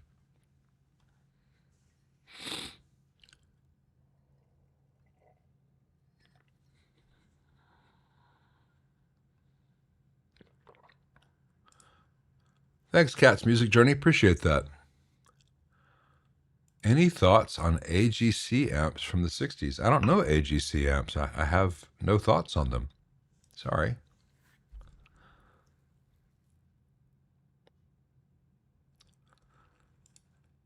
Hey, Peter, is the PV Classic Series 6060 power amp any good? I don't have any experience with that. I've had the 5050, and I think it was called 5050, and I've had the 2020 in, and both of them are very good within the build quality of that period of PV's Meridian factory output, like the classic 50s stuff, like early 90s, mid 90s. I don't know if the 6060 is from the same period. I would say good, but not fantastic. So I think the market value of them supports that. So I think they're still a safe buy as they're not overpriced. Hey, Gast. Got the Wim Clubman. You got a high level of mains hum. Swapped for new valves, put a new filter cap. Same story. Do not have spare cash at the moment. It's tricky. I would say that when you have some spare cash, if you really want that thing to sound its best, I believe you're in the UK, contact Chris at Rift Amps or contact Roland Lumbie in Manchester. I'm not sure where Chris is at. I think he's in like to the west of London somewhere. And I know that Roland's in the Manchester area. I don't know where you're at. I think you're around London. So maybe I think Chris is over there by, I can't remember the name of the town, sorry. Anyway, you're more equipped to Google that than I am. There may be some other techs in the London area who'd also be awesome. But I can recommend Chris and Roland specifically. But it's probably an amp worth having done right, and you'd want it done right.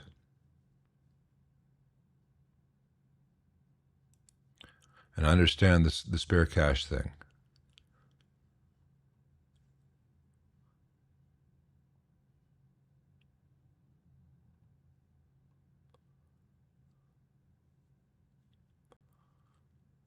Hey, Clay Smith. Marshall 4203 Artist from 1986, solid state pre and EL34 power tubes.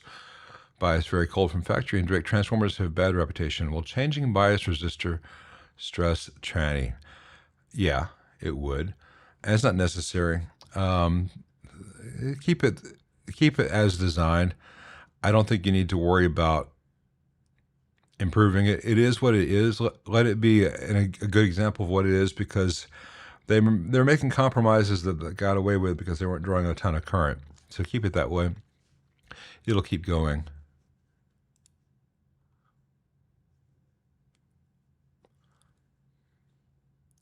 Hey, AmpLab, I just want to apologize. I feel bad for saying what I said. It feels like I was just throwing you under the bus or making fun of you, and that was not my intent at all.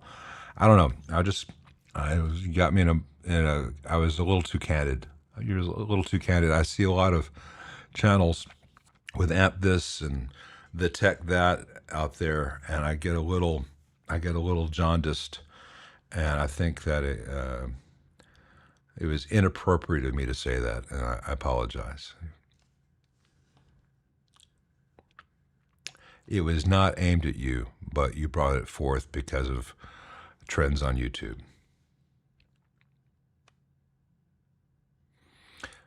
Does the grid bias circuitry of my 2204 need a separate ground, or can it be grounded to the chassis lug I installed near the presence pot? Yeah, you just take the grid bias. The bias ground can go right to where you did at the presence pot.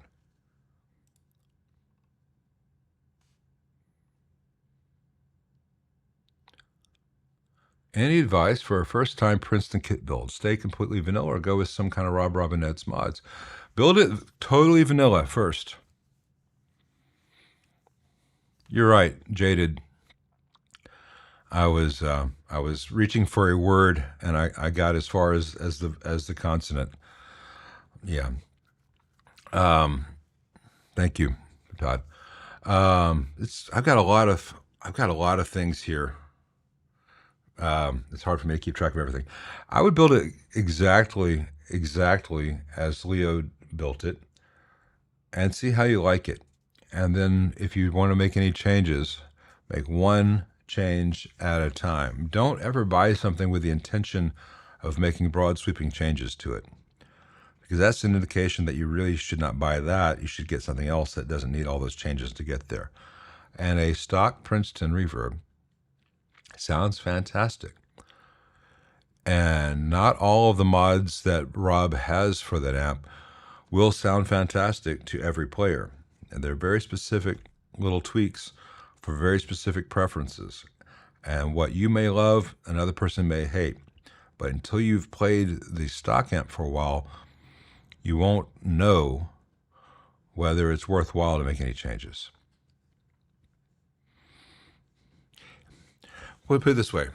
Is there a sound I cannot get? Is there a musical idea I cannot express with this amp as it is? If that's the case, sure, get a different amp or make changes. But most of the time, we just need to practice more. I know I won't. That's not what we're supposed to sell people. We're supposed to sell people the concept that you can buy your way to happiness, you can buy your way to a better life, you can buy your way to a better you. But sometimes you just got to put in more work, and that's for me. It goes for me as well. I'm not saying you aren't good enough. I'm not good enough. None of us are, unless we put in a lot more work on the things that we want to be good at. And it's always easy to try to cheat our way to that, to shortcut our way to that by buying the new what's it, the new what have you, the new Google this, the new Apple that, you know. And it's a sugar high. It's an expensive sugar high that doesn't change anything in the long term. Sorry, that's an unfair thing to say. It sounds like I'm attacking Rob Robinette for giving his information out for free. Rob's a great guy. It's a great site with great mods if they're necessary for you. Sorry, this is one of those days. I almost didn't do a stream today because I was so tired, and I thought, well, I didn't do a stream last week. I need to do a stream. I need to stay in the habit of it. And you're getting, like I went off on the limb, which was not fair to Amplab. Went off on that tangent, which sounded like I'm attacking Rob. I'm just in a weird headspace, and I apologize. I'm a friendly, charming, funny guy most of the time, except when I'm a total dick. And you're getting a little of the dick coming out today. That sounded even worse out loud than it did in my head. Anyway, let's get a couple more questions, and I think I need a 7-minute break so that we don't have any more little dicks coming out. Would I explain what happens to the tone when we change a hypothetical amp from push-pull 6L6 to quad 6V6? Thanks in advance. Hypothetically, nothing, or hypothetically everything, or hypothetically you get abs. Sorry. Um,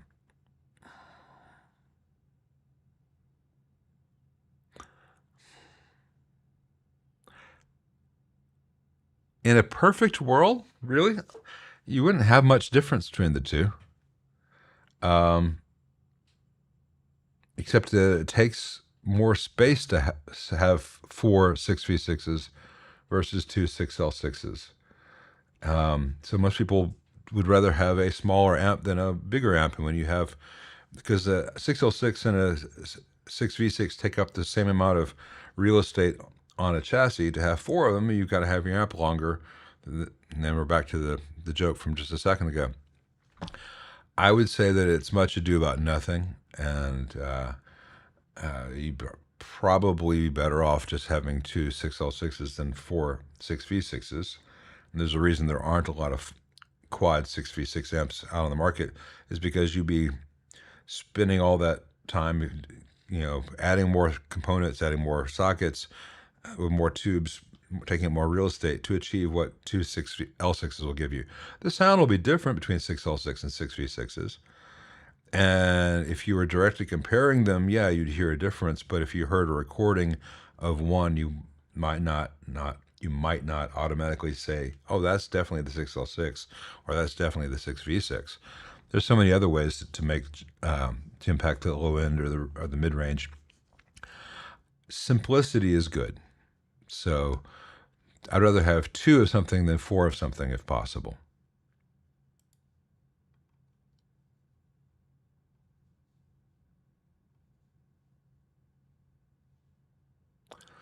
If you got a black face Princeton reverb, don't do the reverb tremolo delete, because you got a foot switch. You just turn them off. You don't gain a lot more gain from deleting that stuff. You just the world has overdrive pedals in it. Don't be afraid to use them if you need more gain, because you would give up an awful lot taking them out of the amp. Anyway, let's take our next intermission, because I feel like I'm not being able to get any. Oh wait, is Rift Amps here?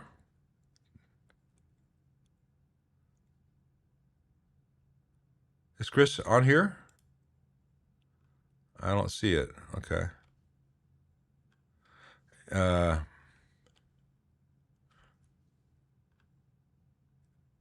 see you guys talking to at Rift Amps,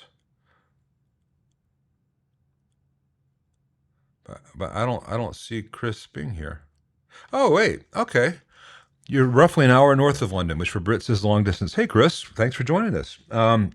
I was trying to send someone your way. Hope you heard that part. You do good work, man. What was I gonna say? I thought that you were a little bit west. Sorry, but I think you know where you are. Anyway, I'm just scattershot. I need to get some more coffee and have a think stick, and I'll get back to you guys in 7 minutes. So until then, ask Brad and Chris all your amp questions, because they know as much as I do, if any of us know anything at this point.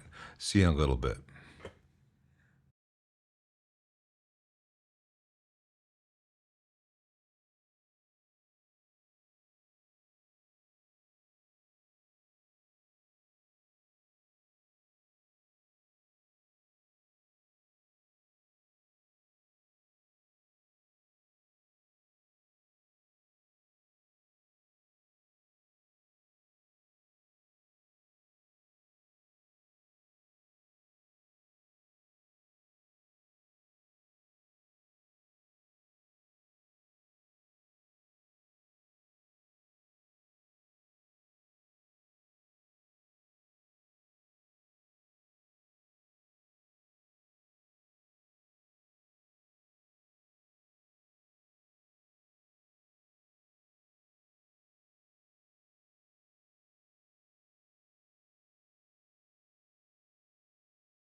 All right, I think I got my head more on straight. Came back from the stream a bit early, and I didn't want to miss Chris since this is his first time here. Now, Chris, I have to confess, behind your back, I've said a number of highly complimentary things about you and your work, and I need you to not let me down. So keep up the good work, man.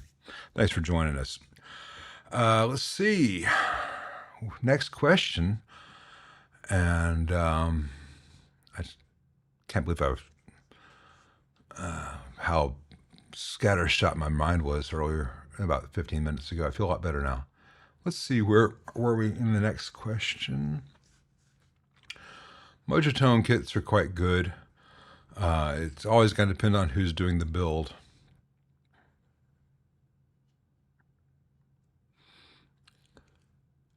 I asked AI what famous musicians put a 12AT7 in the phase inverter of their Marshall, and AI responded with Van Halen having been one.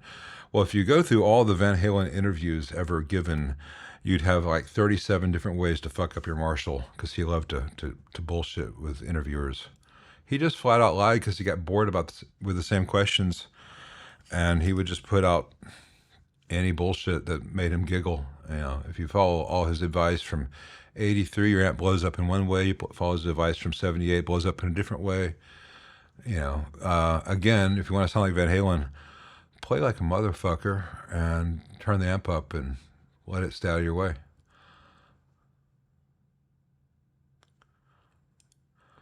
Hey, George Badea, he finished his SLO 50 with 40 milliamps work for the 6L6 bias. I don't know. I don't know what the DCR is. I don't know what the transconductance is. I don't know what your B plus is. But imagine that you'd probably be in the 35 to 45 milliamp range. But I don't have your amp here. I don't know what the conditions are. I don't think of it in terms of this many milliamps being a target unless I know the amp like the back of my hand. I think in terms of this percentage being good. And basically you want to be between 50 and 70 for most of the time. For SLOs, however, there's a good argument to run it a little bit on the cool side, 35 to 50. And it really depends on your playing preferences. Anything from 35 to 70 is safe.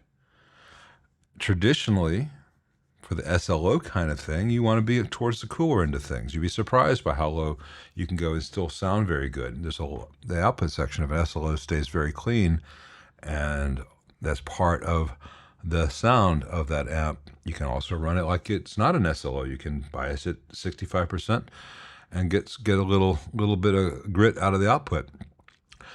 But I don't know what that's going to be in milliamps, and it doesn't matter what it is in milliamps on paper. What matters is what those milliamps translate to as a total percentage of that tube's operating condition in that amp with that output transformer, with that power transformer, with that wall voltage. So I know that's a real elliptical way of not directly answering your question.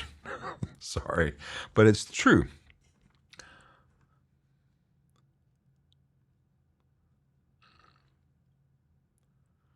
Yeah.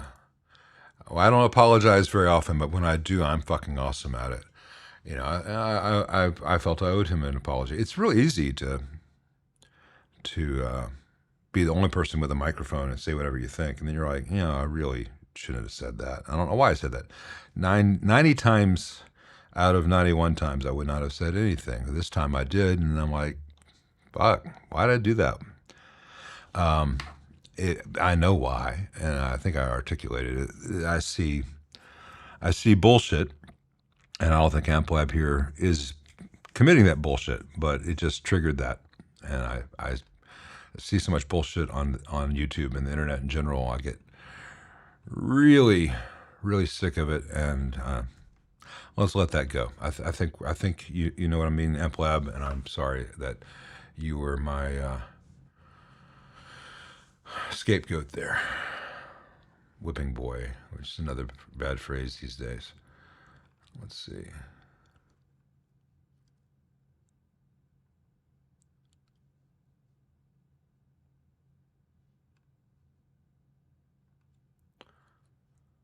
Jupiter speakers are great.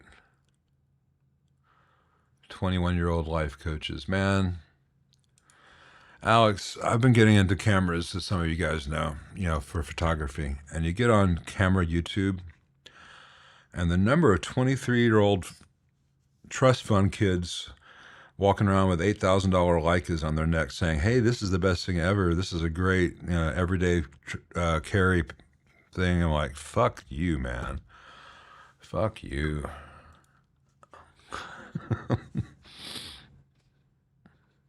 And it is funny, and I've thought about this, because there's parallels to our own little music and guitar and amp side of the internet, but all the camera people, man, they're wanting to sell you a lens or sell you a camera, or it's like if art instruction was always about what brushes to buy and never about how to fucking paint. It's always about the brush. It's always about, hey, what's the best grade of canvas? It's never about, hey, go work on your line drawing for 10 years, or whatever. I guess it's hard to talk about how to make art. It's really easy to talk about brushes, and we fall in that same trap here in amp, guitar, music, YouTube as well.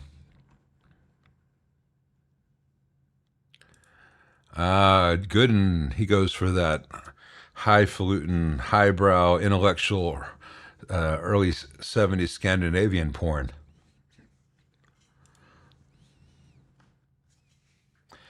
And Brad's advice here on mods to a Princeton are exactly the correct mods to make to a Princeton, but only after you have made the Princeton in stock form and it's working right, and you know that first. And then the other thing to do is the 1 meg resistor in a AA864 Princeton. I think that's the one. Anyway, the 60s Princeton Reverb. The other mod to make is they have a 1 meg resistor between the plate of the tremolo circuit and the 100 nanofarad cap, which also has a 22 to ground or 20 to ground, which goes to the intensity pot. The other mods, you either put another 1 meg across that 1 meg or replace it with a 330K to 470K resistor, which will give you more tremolo effect. And then put a 2 meg resistor between lugs 1 and 2, so from the left to the wiper of the intensity pot. So if that intensity pot fails, your output tube will still have a bias connection. So there you go. You'll have a deeper trem, which Fender handicapped in stock form so the trem on a Princeton would not be as apparent as the trem on a, say, Deluxe Reverb. 1 resistor away from that, and then just giving yourself some assurance that your intensity pot won't take out your output transformer if the bias fails.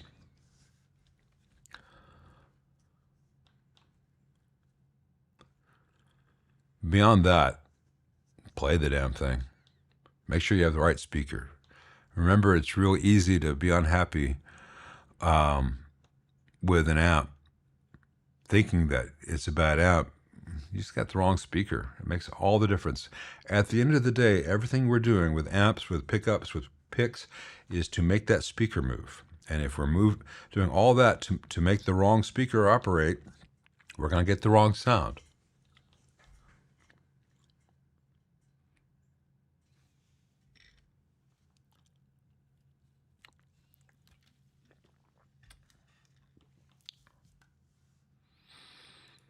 I have not heard Brent Spiner's Old Yellow Eyes is Back, but having heard The Transformed Man and The Ballad of Bilbo Baggins, I have not been in a rush to buy any other Star Trek-related music projects. Back when I used to manage a music store, like as in CD store, record store, at the end of the night when we wanted people to go home, we had our Get the Fuck Out Now records ready. And the two most popular were either Ween, Push the Little Daisies, which is still a banger and gets people to leave very quickly, and the classic, The Transformed Man by William Shatner. Hey, Mr. Tambourine Man. I'm not sleepy, and there's no place I'm going to. So if you ever need to get people to leave your retail establishment, William Shatner is your friend. Hey, Charles, probably answered this many times. Does the solder I use in my repair depend on the solder that's used in the amp? No. I usually remove lead-free and replace with leaded, because leaded solder will stick just fine to an ROHS-compliant lead-free board. And it is a more reliable connection for things which get hot and vibrate. And tube amps get hot and they vibrate. And so since I am not sending my stuff for evaluation and testing to be sold in the EU or California, I bypass the entire concern. I'm trying to keep it from ever going in the landfill. So if the amp continues to work, then we're not putting lead in the landfill because it's still an operational amp, and lead is better for operation of a tube amp. Now, there is lead-free solder, which is very, very good, which is entirely appropriate to the purpose, but it is inordinately expensive. And if I were to do that, I'd have to raise my cost per amp quite a bit with no benefit to the client. So I just stick with the good Kestrel leaded solder as long as possible. When the time comes, I will change to a very good lead-free solder, but not the stuff that mass production amps are using. Now, I don't know what Chris is using. I don't know everything that Brad's using. There are good lead-free options today, but they do cost quite a bit more than good leaded, and good leaded is still pretty much ideal, at least in my experience. But you don't want to mix them because you just get fugly, unreliable cold joints if you mix them. So you gotta get all the leaded stuff out before the lead-free stuff out before you replace it with leaded. To the point where I do keep a little spool of lead-free for doing touch-up work as needed. So I'm not crossing the streams, so to speak. Crossing the streams would be bad.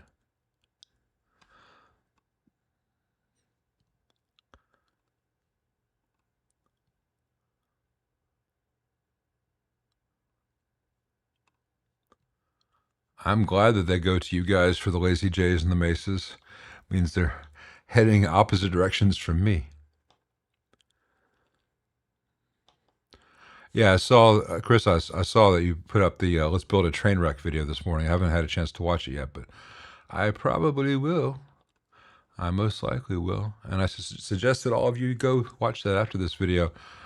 Rift Amps, and he's got a video up where he's making a train wreck. And from what I saw in the thumbnail, and from what I've seen of his previous work, he's well on the right path.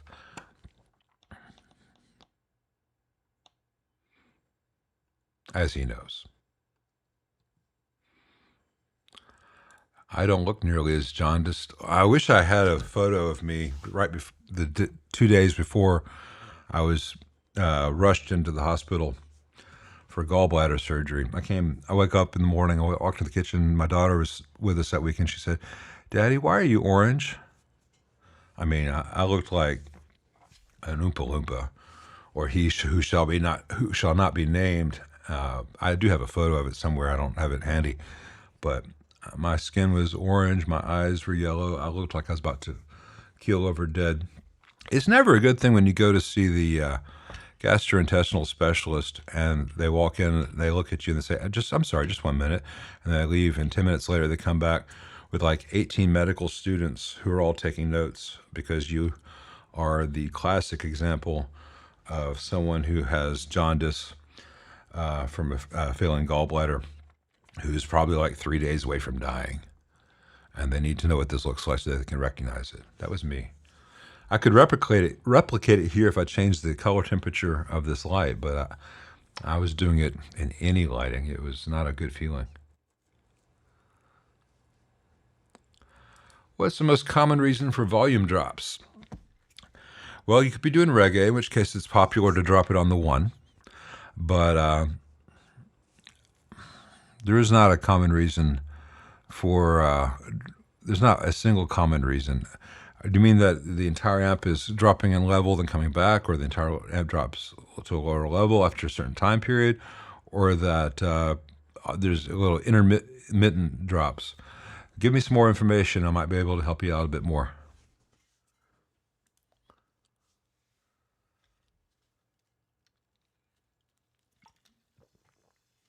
Because I'm in asshole mode today.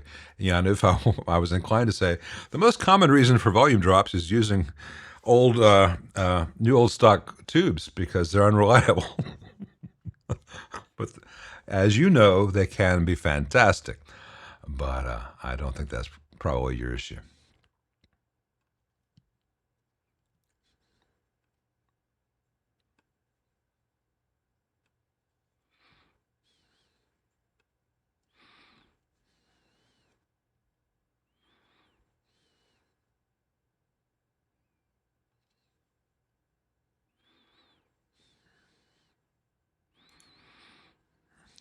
Hey, Work and Play 53. I think Chris wasn't saying that the Katana was a crapshoot after getting one broken amp. I think he was saying that the that really ugly Jack White Panovision thing was a crapshoot after getting one broken amp. But I think statistically, time will prove him right.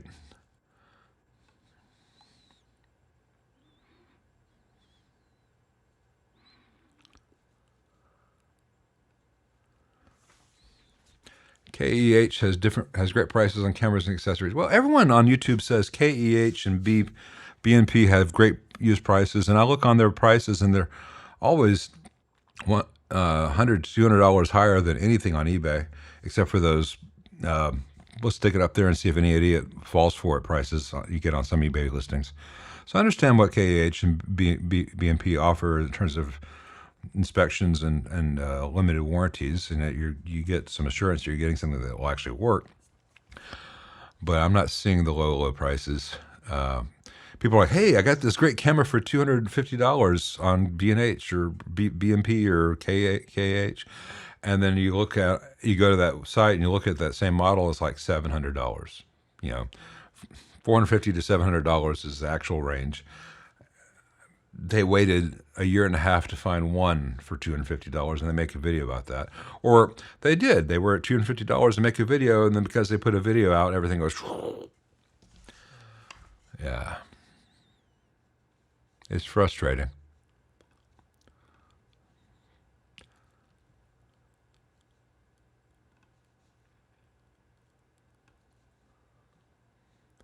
Yep. This. Wait. This right here. Everyone interested in Princeton, if I get my hands in the right place, look at this. This is the thing. The cabinet size determines what the speaker will do. If you don't believe me, go borrow a speaker. Don't put it in a cabinet. Have a speaker, connect it to a cable, play guitar through it, and just hold it, or just sit it on the desk. Listen to the glorious sound of the speaker without a cabinet. You have to have the cabinet match the speaker to make the speaker do what it does. And if the cabinet is too small, the speaker don't do shit.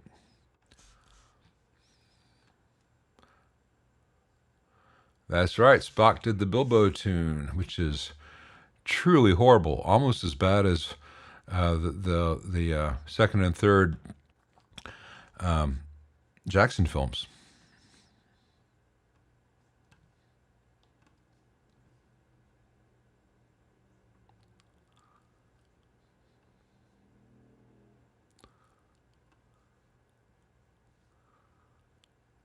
I'd fight Shatner. Well, you are a dumb ball, man. He took out a full-grown Gorn. He didn't even unzip the back of it first. Shatner kick all our butts, man.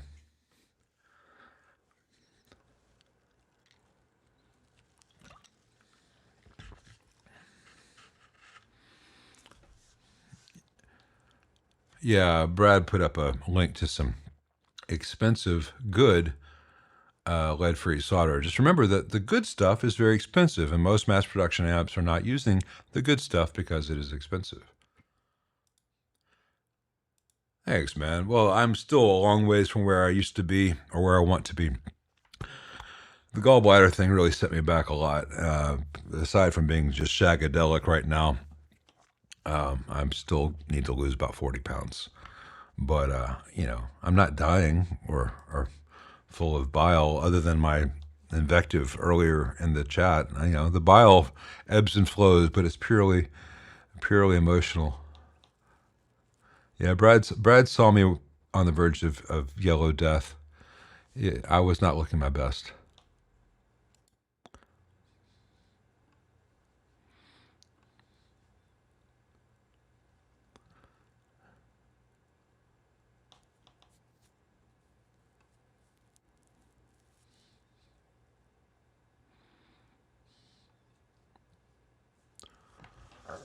Well, I think, working player.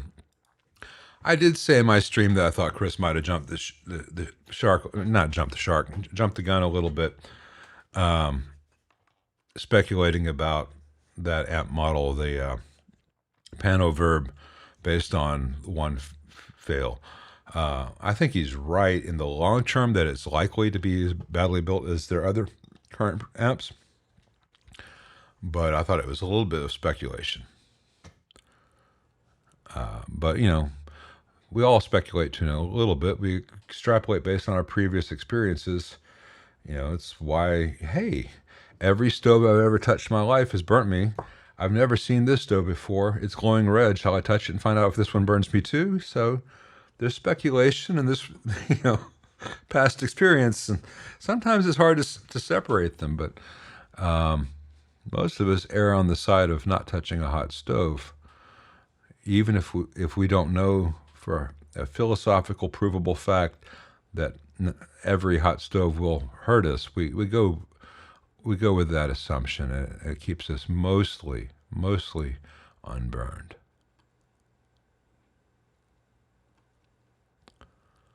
Man, I got to do something about the bone spurs on my left ankle. It hurts to walk so bad. And I'm doing about 4 miles a day right now walking, and it kills me. It just hurts so bad. It's an injury I picked up in France. I was walking 15, 20 miles a day every day in Paris, and my feet would get all swollen. And I'm like, yeah, well, I'm overweight, and I don't walk all the time the rest of the year. And then I go on vacation, I walk 15, 20 miles a day. Of course, my feet and legs got swell. Well, I did something to my left ankle, and I've got a bone spur there that's just killing me. Makes walking very painful. And so I could either just sit on the couch all the time and say, my foot hurts, or I could just walk and try to lose some weight. But my foot hurts as a result. So I got to see if I can find a place that can do something about them there bone spurs that I can afford to have done.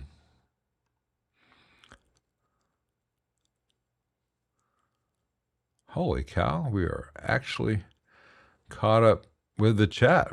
Yeah, Australia, the EU, England, a lot of places are not shipping regular shipments to the United States right now because of our current administration's wonderful, clever, oh so smart. No one knows how smart they are. No one could possibly conceive of how smart these people are. They're so smart that unless you're as smart as they are, it appears deeply stupid.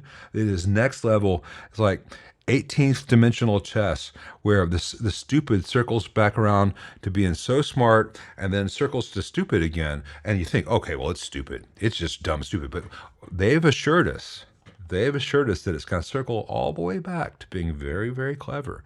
And in the meantime, the world is fucked and the economy's crashing because it's all part of their very, very clever plan that we just don't understand because we're all stupid. We're all too stupid to understand the cleverness of these brilliant people.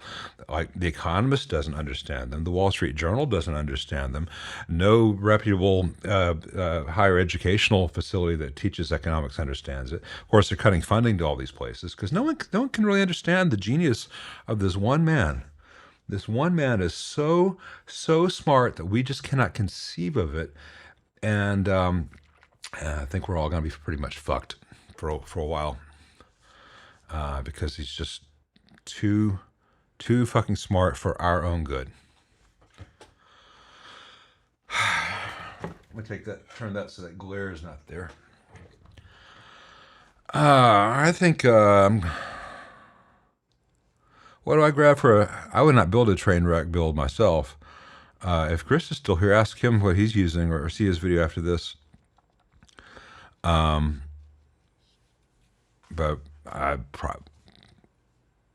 probably use Bassman transformers for like a AB165, because I'm pretty sure that's about what Ken was doing. I mean, if you look at the train wreck and you squint, you're like, oh, that's a reconfigured 63 to 65 Bassman circuit. Anyway,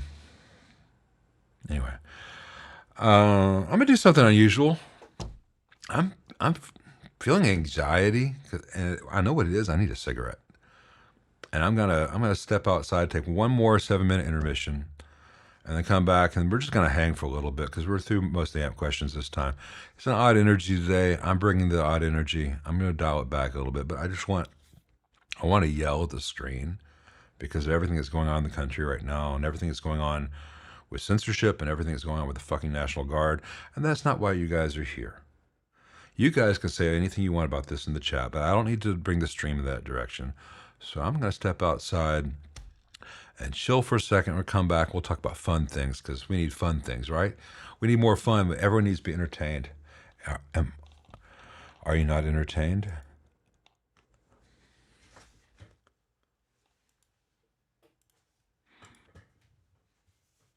Wrong button.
Man, y'all all talking about edibles and shit. I'm stuck here in Tennessee. Across the bridge in Arkansas, you can get medical stuff. Here, I'm not sure how it works. They've got hybrid 8%, 9% stuff. A couple weeks ago, we went and bought some of the gummies that they can sell here, and they tasted bad. They were real expensive, and they didn't do shit. So no more of that. Last year, a client brought me as a tip for an amp a really good edible. It tasted really good. It was very pleasant, and I look forward to the day when Tennessee can participate like the rest of the world. It's just crazy. So for the most part, I stick to wine and the occasional beer. I think I'm going to have a Modelo Especial out on the porch after this. And take my laptop out and edit some stuff in Lightroom. That's a nice way to wrap up the afternoon for me, I think. But now I got to get back to working on some amps. So I am edible free because the edibles here in Tennessee are unpleasant, expensive, and don't do shit. So maybe other people have different experiences with that. And I'm a musician.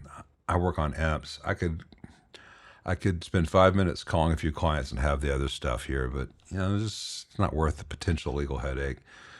Wine is very nice stuff as well.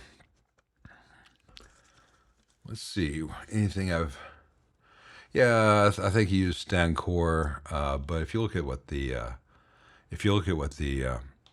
Trainwreck is, they're pretty much the equivalent Stancore version of what would have been in a 60s Bassman. I have not seen the new Spinal Tap movie. I've not seen it. I've not looked for reviews on it. I'm very cautious about it because the first one is perfect. And so revisiting that seems unlikely to be successful. And maybe I'll just see it when it's on whatever streaming service it comes to. I don't know. It just seems to be really hyped up with Elton John and performances at Stonehenge, and a very elevated version of Spinal Tap compared to the original Spinal Tap, where the fun thing was how low key and forgotten, and no one knew about them. They were. So maybe they managed it because I'm a big fan of everyone involved in that project, but.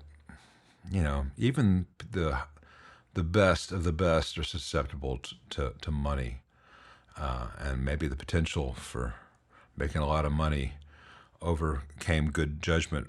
See Bill Murray in the Ghostbusters Frozen franchise thing. Man, I'm just in a bad mood. And well, welcome to the Now Cats music journey. I'm glad you're back with us in real time, or whatever the hell this is. Yeah, you can escape reality, but no one knows if it's effective. You just don't get it. You take up less real estate afterwards. Is there a way to make a PRS Archon's FX loop quiet? Or is it just an inherent problem with the amp and its design? Seems PRS has a knack for making noisy loops. I don't remember. The Archons I've had have had other problems.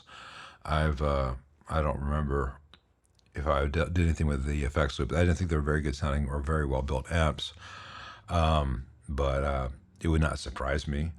But I think it's a solid state loop. But if in the case that it might be a tube loop, make sure you don't just have a bad tube in the effects loop, send or return. Yeah, I see it, Josh Roberts. When my ex-wife and I got the kids, we adopted them, and it was a contentious adoption for reasons I don't need to go into. But we wanted to be so squeaky clean that we could not have anything ever come up in court that could cost us the kids. So, like one beer, not when driving, one glass of wine, not with one beer, and nothing else, nothing else. So my musician lifestyle came screeching to a halt. We were almost two teetotaling Puritans for the time period involved in that legal battle, and I just never got back in the habit. I have the occasional beer, good beer. I might walk down tonight and have a really nice pint or two. I have wine occasionally. Not that box shit Nikki drinks. And I'm stupid, so I smoke cigarettes because I'm deeply, deeply stupid and flawed as a human. But I don't get any jazz cigarettes, which is good because I run out of ways to navigate a 2-5-1 change. Hey, Andy. Yeah, I do know some cool musicians. I know some really cool musicians. I also know Andy. Yeah, I garden. In fact, Brad, I got Nikki some mums yesterday as a, hey, it's the day that ends in Y and I love you present. So she potted those this morning and they look really nice. And as the weather cools off, we'll be doing some fall gardening. And we're going to get more mums, and after Thanksgiving, I'll plant them in the yard for her, and we're going to get some gourds and fall wreaths and stuff. I do a lot of stuff to try to make that girl happy because it makes my life a lot easier when she's happy. We have been going out on dog walks. She's been walking the dog for forever, but she kept asking me if I wanted to go. I'm like, it's boring. This neighborhood, I've seen it all. I've been there every million times. Don't have time. I got so much work to do. And I was just sitting on my butt all the time. And I got back into photography and I started going with her for all these walks. And when you look through a camera, the places that you've walked past a million times, the stuff that you know so well, you see in different ways. You see how the light hits that one thing or how that one little thing is interesting to you. All of a sudden, it can be interesting to you again for the first time in a decade or more. And I got her a camera because we're going to go to New Orleans next month. And I don't like iPhone photos. So I got her a camera. I got her a little Panasonic, step up from a Digicam, but simple compared to one of these. And this morning, we went on our first photo walk where we left the dog at home. She walked the dog this afternoon while I was doing the stream. But we went on a photo walk and I was showing her, I just set it to program auto mode and showed her the basic functions, and then I'll coach her up through aperture priority and all that fun stuff because she's got a great eye. She's a very creative person, and I really look forward to seeing the way she sees the world in her photos. But it was just so nice just to walk. We went for about a 3-mile walk. I guess only about 2-mile walk. We walked down to the farmer's market, down the street.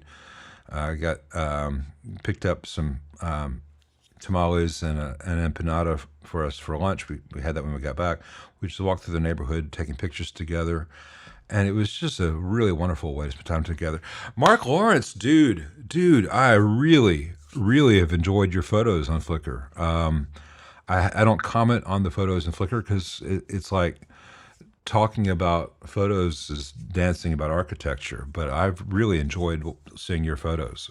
So everyone who doesn't know, if you're on Flickr, look for Mark Lawrence. He's got some beautiful, beautiful shots.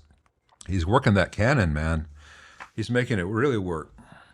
And yeah, I got Nikki, little panty girl, Panasonic Lumix DMC LX7, which was just kick-ass in 2012, and now it's just so full of character.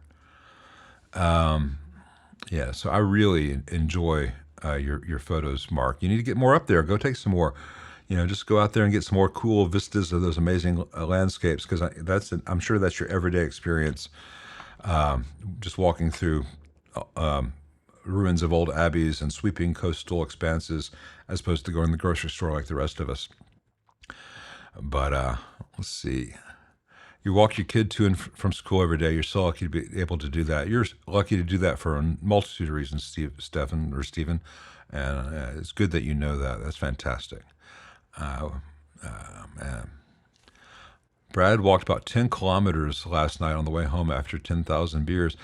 I don't know how far that is in actual distances, but it's probably more than a mile. So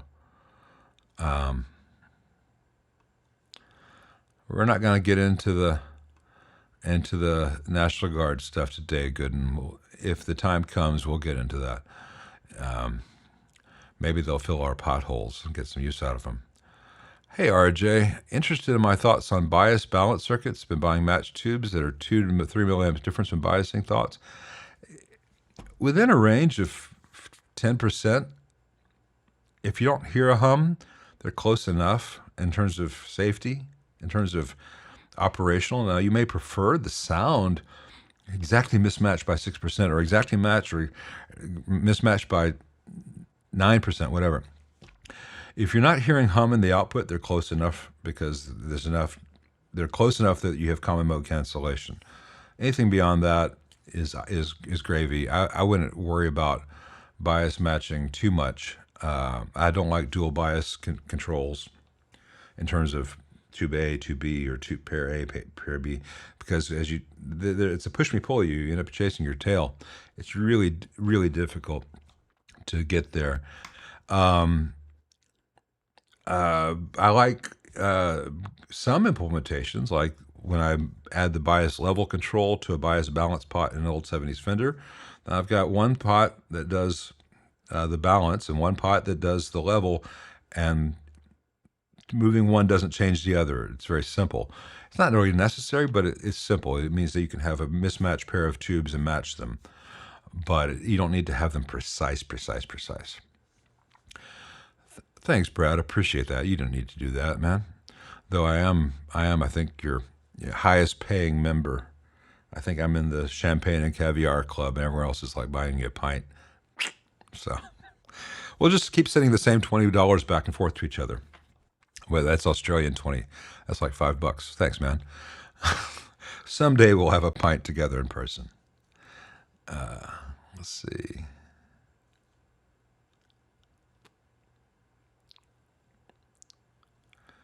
I don't use Capture One, Cat. Sorry.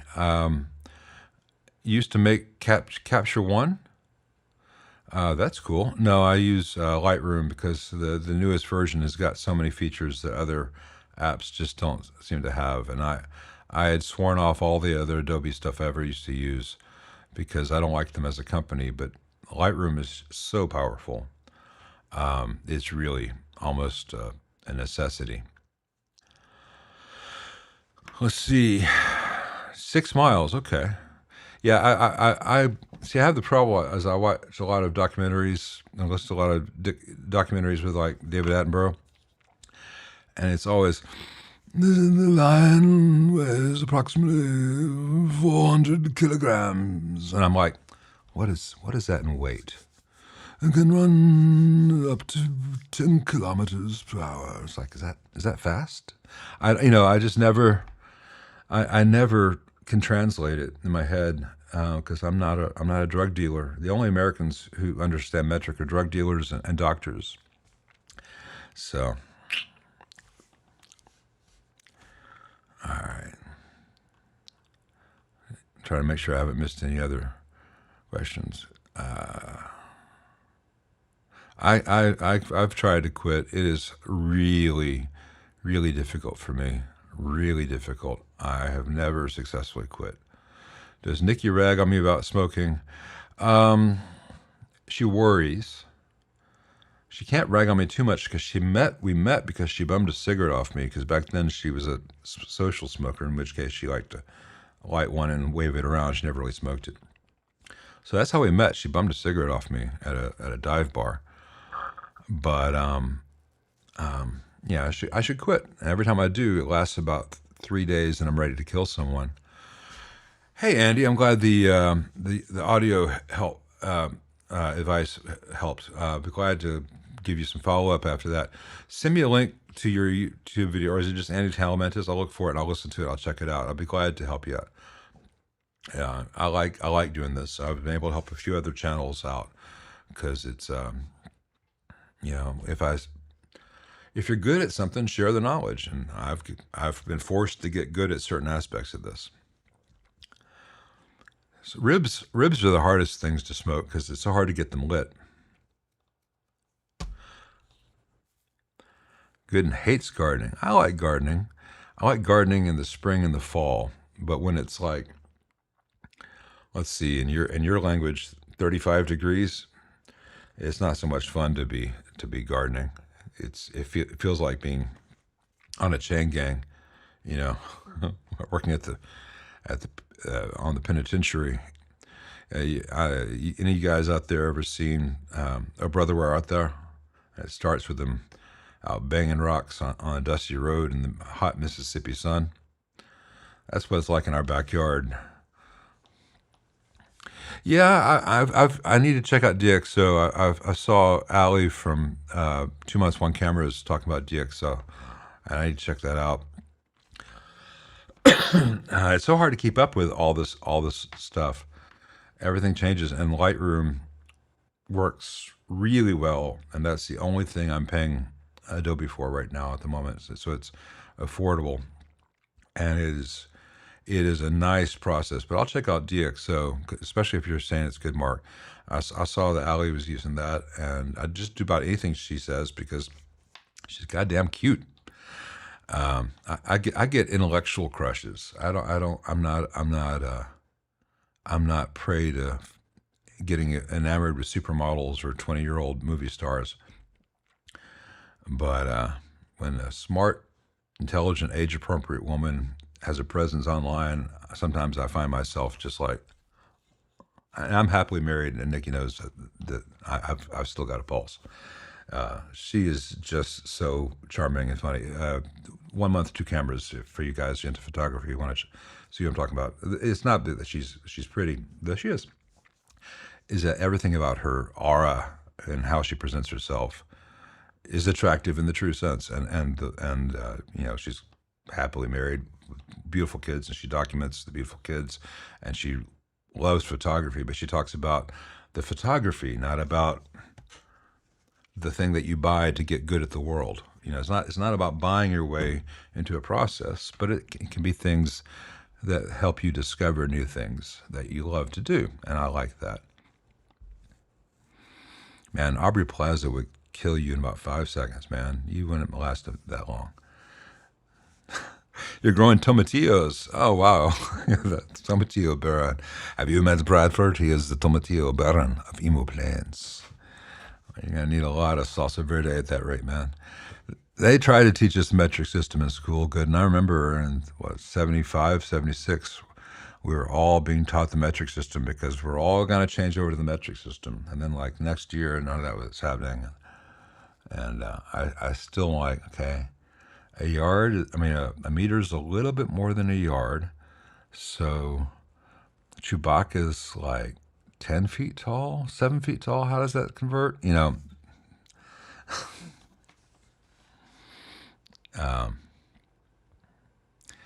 it doesn't convey distance or measurement or weight to me, especially when people are like doing grams and stuff. Of course it makes sense. I know the metric system makes sense. Everything about the metric system makes sense.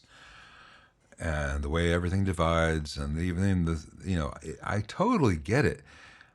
But I get it as an abstract concept outside of my reality.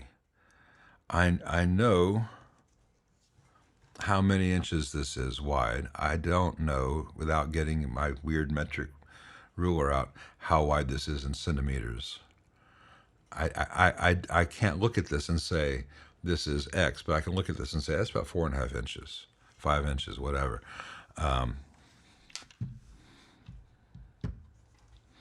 So I mean, if I'm walking, I know when I've gone about a mile. I know when I've gone about 2 miles. When I get to 3.5 miles, I know because my feet begin to hurt. I have no idea when my feet hurt in kilometers. That's not my experience on this planet. So it's really confusing when you get to places like the UK where this measurement's in metric and this measurement's in real measurements. And so you only know what half the measurements mean. It's, in a way, it's better to be in France. You're like, I have no idea what any of these signs mean, but aren't they cute? But, yeah. Well, yeah, I know a meter is 39.6 inches. But in the real world, a meter is a little bit more than a yard. Is close enough, right?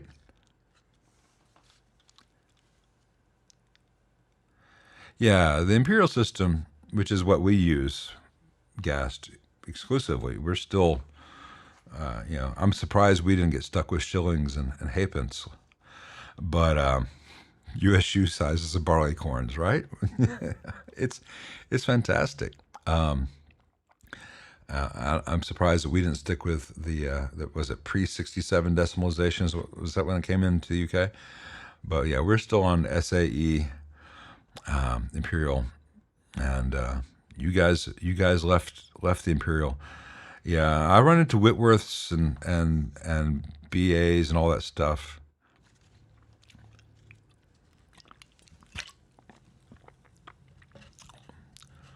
What's not British?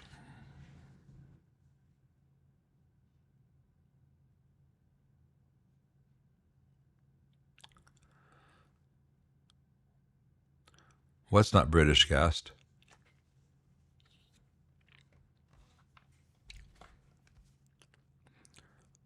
Yeah, it's easy to give up smoking. I've done it hundreds of times. Yeah. I quit every night for about 6 hours, sometimes 8 hours. Man, when I had what I think now is COVID. At the time, I thought it was the worst flu. I didn't have a cigarette for 2.5 weeks, and I thought I was going to be able to maintain that. I thought that will do it, and then I had a stressor event. I went back to it, and then when I had the gallbladder, I was in the hospital for like 5 days, and I was going fucking nuts in the hospital, not having had a cigarette in forever, on top of everything else, and I got out of the hospital, and for like 2 days I didn't have a cigarette, and then I had a stressor. Oh, you're saying the imperial measure is older than the British? Well, my point being that the Brits and the Americans and the other Commonwealth nations were holding on to the imperial stuff after the rest of the world had gone metric, and then you traders leave us in the ancient dust, So you guys almost go metric. Fractions. I do feel sorry in a sense for metric carpenters, because it seems to be a lot more difficult math involved. Or maybe all our houses are just built to specific things because they line up with easy fractions. I don't know. Righty-tighty, lefty-loosey, except for Chrysler lug nuts. Well, it's real easy. Just don't buy a Chrysler. Then the less to remember.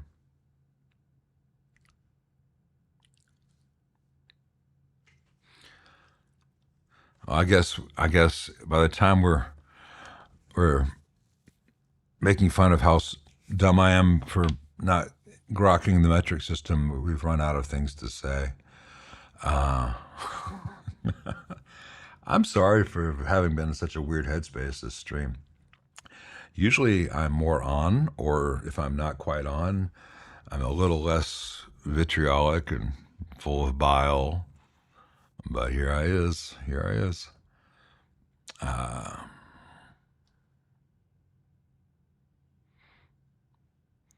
Architectural draftsman. But now you've moved on to be the Tomatillo Kingpin of Immeuplans. That's you, brah. The Tomatillos. All right, I'm going to wrap this up before I say anything even stupider, because, I'm sure, despite what you may think, it is possible. We'll try this again on a day when I put on my smart pants. Thanks for joining me today. See ya.